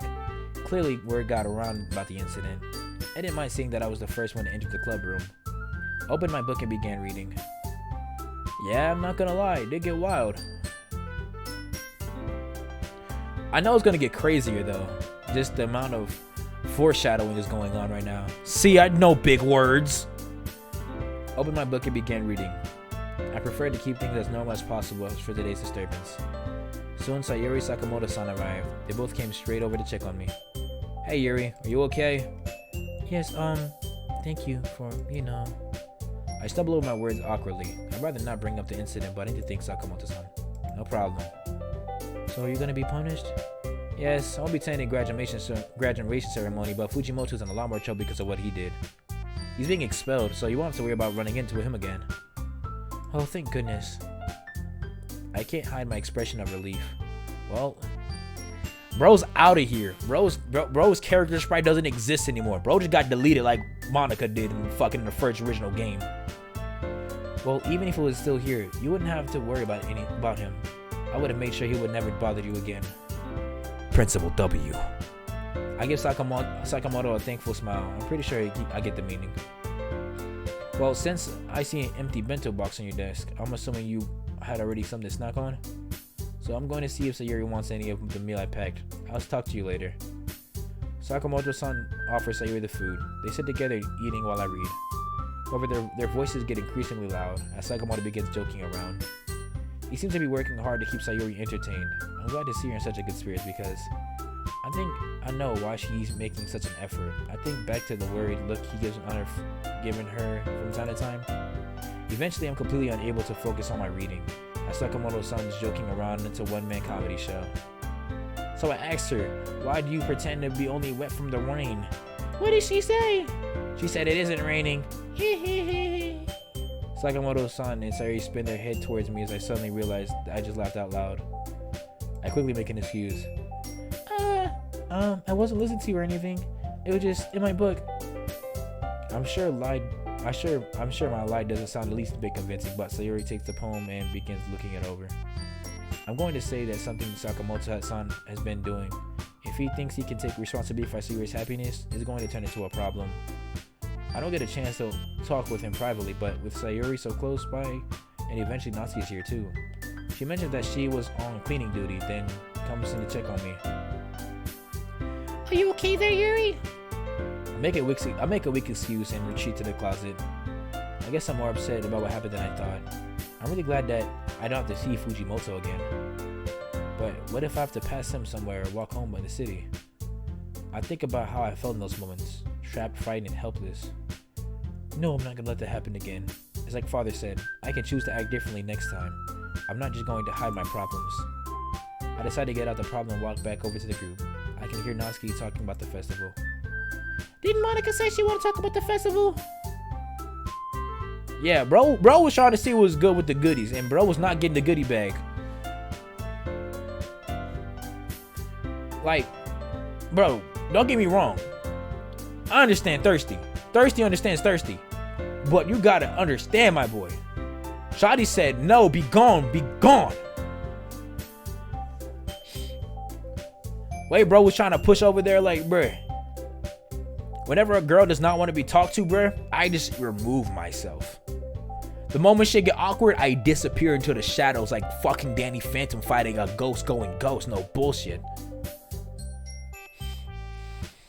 Bro was just insistent, which I think is just a fucking dumbass move, bruh. Bro was really trying to force that shit to happen.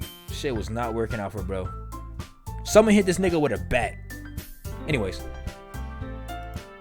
Now she's already decided without us. Natsuki, you must understand that the others in the club have already submitted their plans of our activities. A moment later, Monica enters the classroom.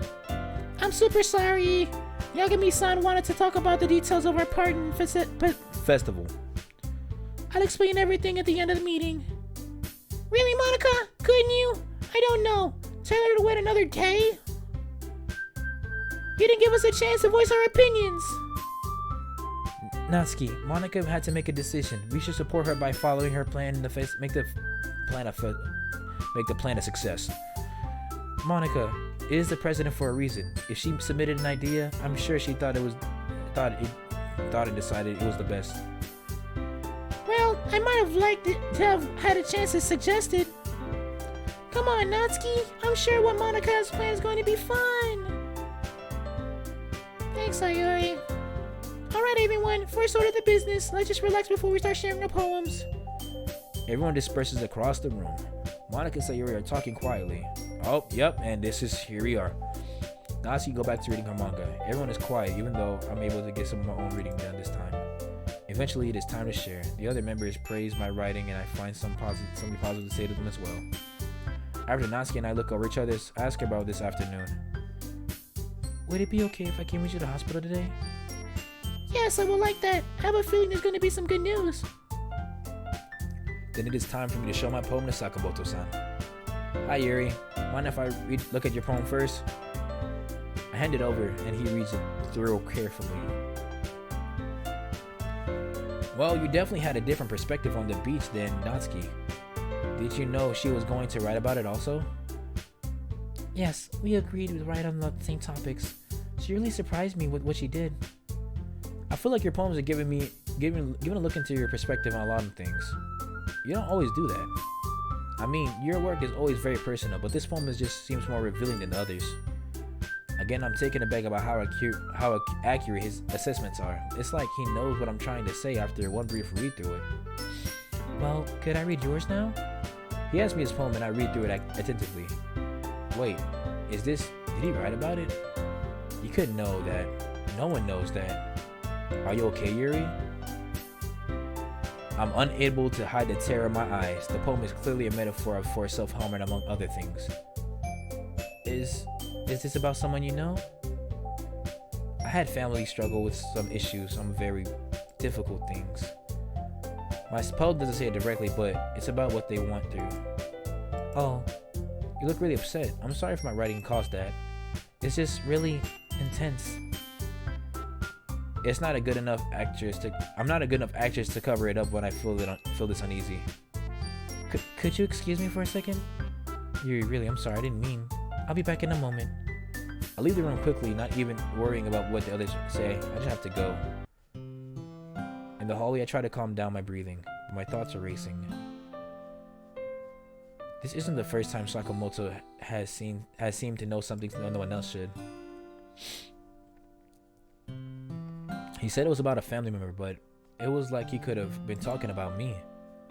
I'm so confused and unsettled. I don't know if I can ever go back to the club. I take my phone out and do a quick search of how to look for ways to calm my thoughts. I should have done this a long time ago, but I'm not leaving this hallway until I get some results. I find an article that explains how to relax something called a body scan. I quickly read through the script, and once I think I understand, I begin to try it out. I literally focus on each part of my body, paying attention on what I feel. I look for any pain, tension, and discomfort. It seems to be working. After noticing what I feel in my head and shoulders, it seems like I'm starting to loosen up. I go through the rest of my body, trying not to move too quickly, and soon I'm completely calmed down. It really worked. The article says that this technique is full of mindfulness. It seems that there is an entire movement based on these practices. Why didn't anybody tell me about this before? I head back to the club room feeling better, and I had a long time. I'm still confused about what happened with Sakamoto-san's poem, but at least for now, I have a tool for dealing with unexpected complications. Also, as I re-enter the room, Monica quickly approaches me and she speaks to me in a quiet, concerned voice. Are you okay, Yuri? I'm fine now. I was upset for a moment, but it was really nothing.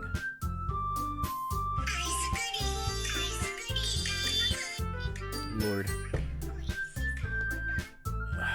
That's crazy.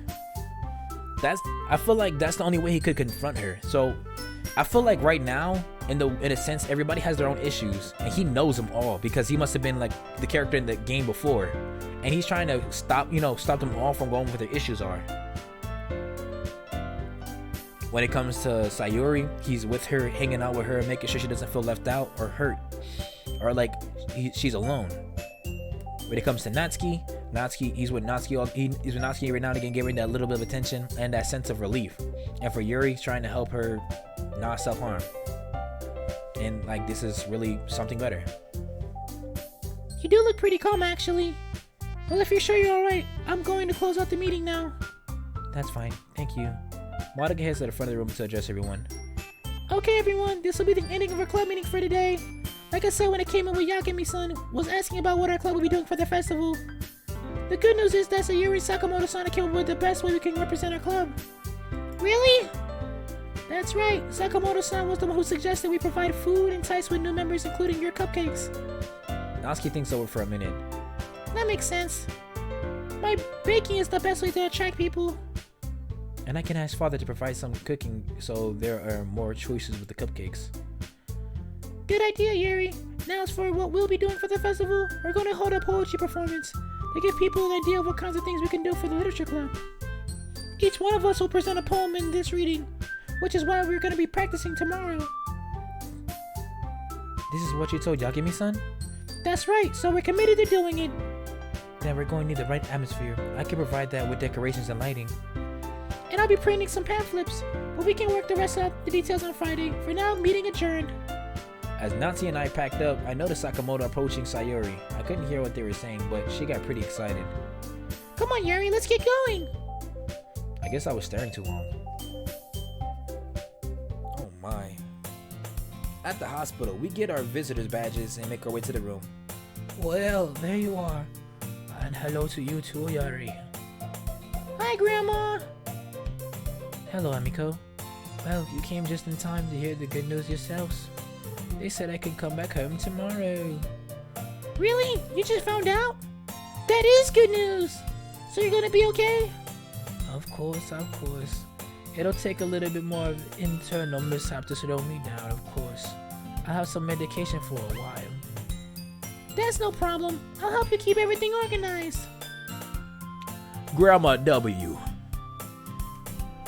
I'm sure you will, dear. I'm going to run a tight household of your own one day. Oh, and you don't have to worry about leaving school to come get me. I've already arranged help. That's good. Did they say anything about your diet? Are there any changes you need me to work in our meals? Yes, but that'll be for a different time. No need to bore your friend with the details. Oh, I'm not. It's fine, dear. We don't mind switching topics for your benefit. After all, I appreciate all you've done for my granddaughter. Thank you, Emiko. We talk for another 20 minutes or so before saying goodbye. Then we start to make our way to the bus stop and take us back to my house.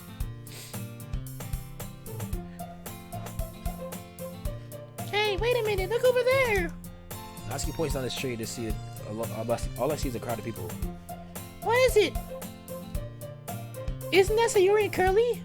I finally see where she's pointing at. Two of her friends are in fact having some sort of snack together. Natsuki doesn't waste any time nearly sprinting over to them. Well, look at the two lovebirds. Natsuki, stop.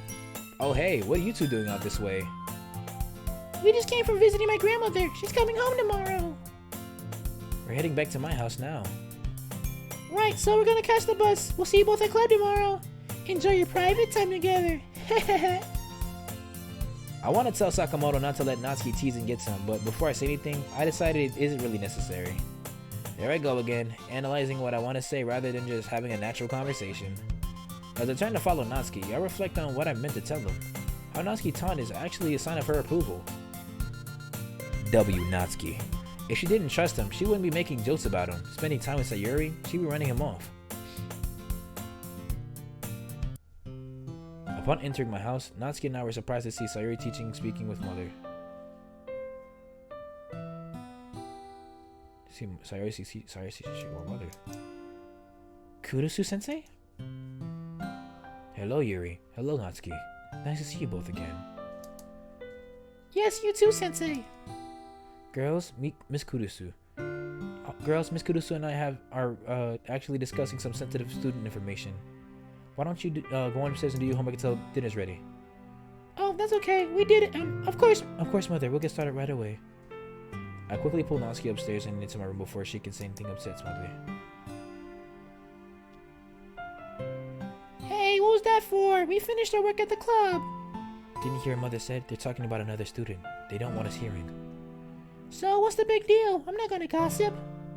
Because they can't discuss details if we're around. It's like a doctor can't give information about a patient except with the family. Professionally, they can't share protected information. Well, I still want to know who they're talking about. I'm wondering if it has something to do with today. Let's wait a few minutes, then we can get closer to the top of the stairs. After a little time has passed, we quietly open the door and slip down the hallway. From here, we can clearly make out what both adults are saying. You want me to talk to Sayuri's mother for you? It's like I've told you, I can't get through to her anymore. She doesn't even want to talk to me. I think she probably still has some respect for you. It's urgent she knows what's going on with her daughter. Natsuki whispered in my ear. You're talking about Sayuri. I hold a finger in my mouth to let Natsuki know not to say anything. I just don't understand how she grew so far from us. The three of us were so close back in Sakura. Natsuki and I widened our eyes at each other. Mother was friends with Kurusu and Sayuri's mother in high school. It all goes back to Habaki. She won't believe me that and he and I weren't together when he left her. What? It all goes Habaki. She won't believe me that he and I weren't together when he left her. Natsuki makes a valiant effort to cover my mouth. When she sees my reaction coming, it's too late. Mom. Yuri, is that you? I hold my hand up to Natsuki to signal her to go back upstairs. There's no point in both of us facing consequences. I step down into view. What's wrong with Sayuri? I'm sorry, Yuri, but we can't share that with you. You shouldn't have never been. What were you doing listening in? I told you we were discussing confidential information. Instantly, a light flickered through my mind. I could say that I was just happy to be heading downstairs to help with dinner. I want so badly to pretend that I haven't intentionally done anything wrong. She'd be upset, but I could still at least feign innocent. I decided against it. What I did was wrong, and I knew what I'd choose to listen in. I'm not a dishonest person. I'm not going to be untrue to myself, just to avoid discomfort.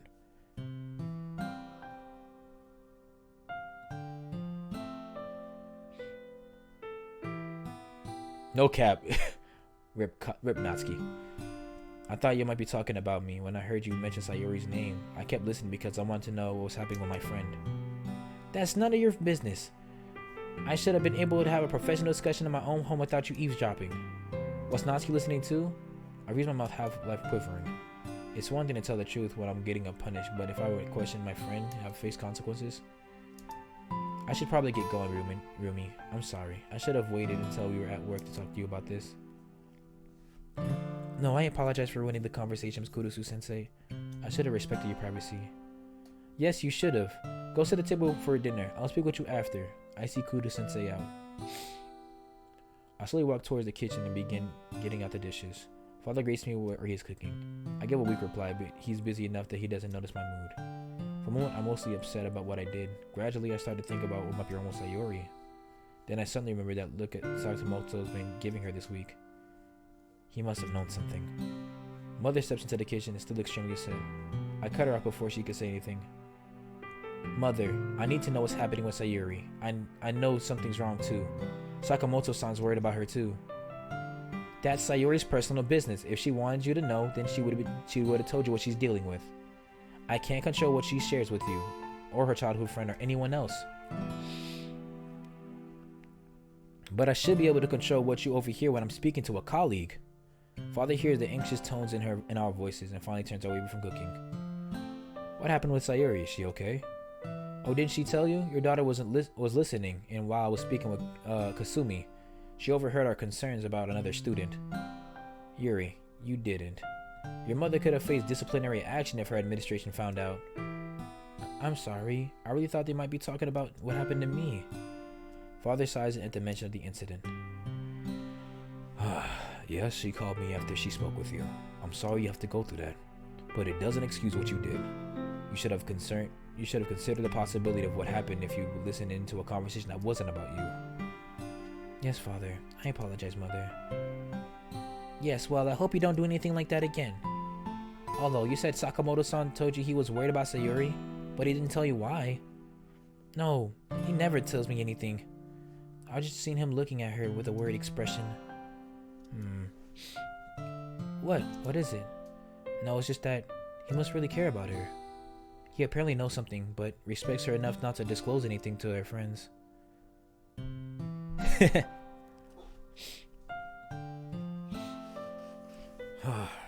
Man, the mom's concerning, and like she's nice and smart. She's nice and understanding, but she's a little strict, you know. She's rough around the edges, very rough, but still kind.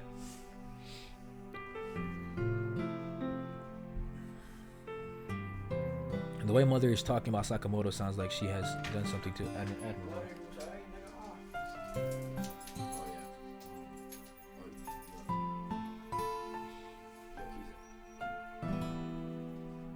What?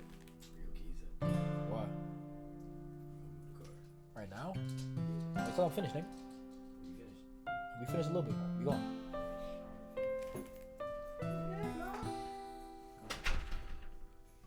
The way Mother's talking about Sakamoto sounds like she feels he has done something admirable. But it makes me think about what he told me he wanted to help. Was he talking about Sayori's issue? Or did he mean the other members of the club as well? The poem of his today. It was like he knew, but how could he? The next several hours go by uneventful. Somehow others manages to get through dinner without going about not eavesdropping for any further. She doesn't accuse Natsuki either. After we go back upstairs, Natsuki asks about Mother's reaction.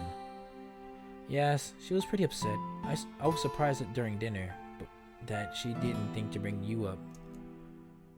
I guess she had other things on her mind, but we do need to find out what's going on with Sayori.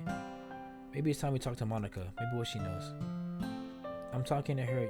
I'm talking to Curly. I'm talking to everyone I see. But don't confront Sayori face to face. I really don't think she would like it if she knew what we were worried about her. Yeah, that's true. But Yuri, there's something I need to ask you. I'm not going to the graduation ceremony. What? What made you decide that?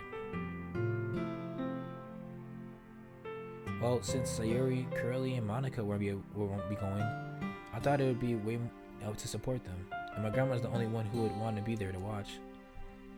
But I understand it's important to you and your family, so if you still want to go, you should. Just at the moment, I got a text from Monica. Who's that from? I read through the brief message between the answering. It's from Monica. She said she needs to talk to us tomorrow as soon as we can. Face to face. Well, that takes care of that. Guess we'll finally get some answers. I hope so.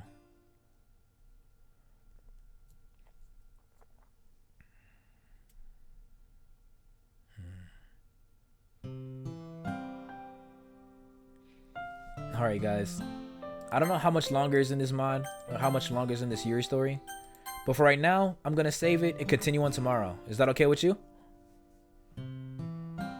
It's pretty late and I gotta do some things before I head to sleep. Alrighty, I'm surely excited to get to see what's coming on. This is the last day?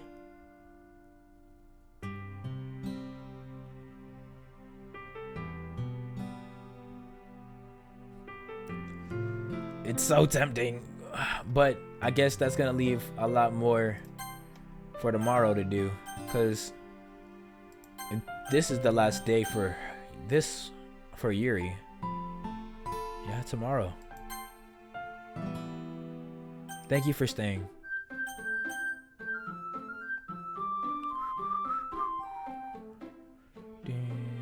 Doki, doki.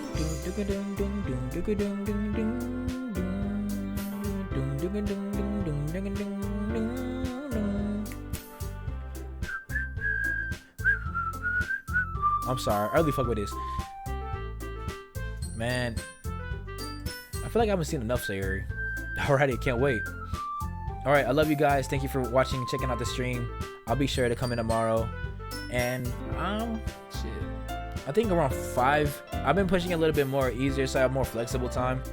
But since I don't have a lot of things planned tomorrow, but I gotta do some things in the morning, should be a good spot. And I'll go check out the other characters too if I can, if it allows me to.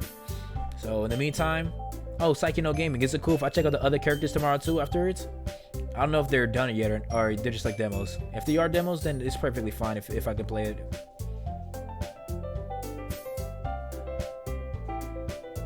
Which one should I try tomorrow? Psyche No Gaming?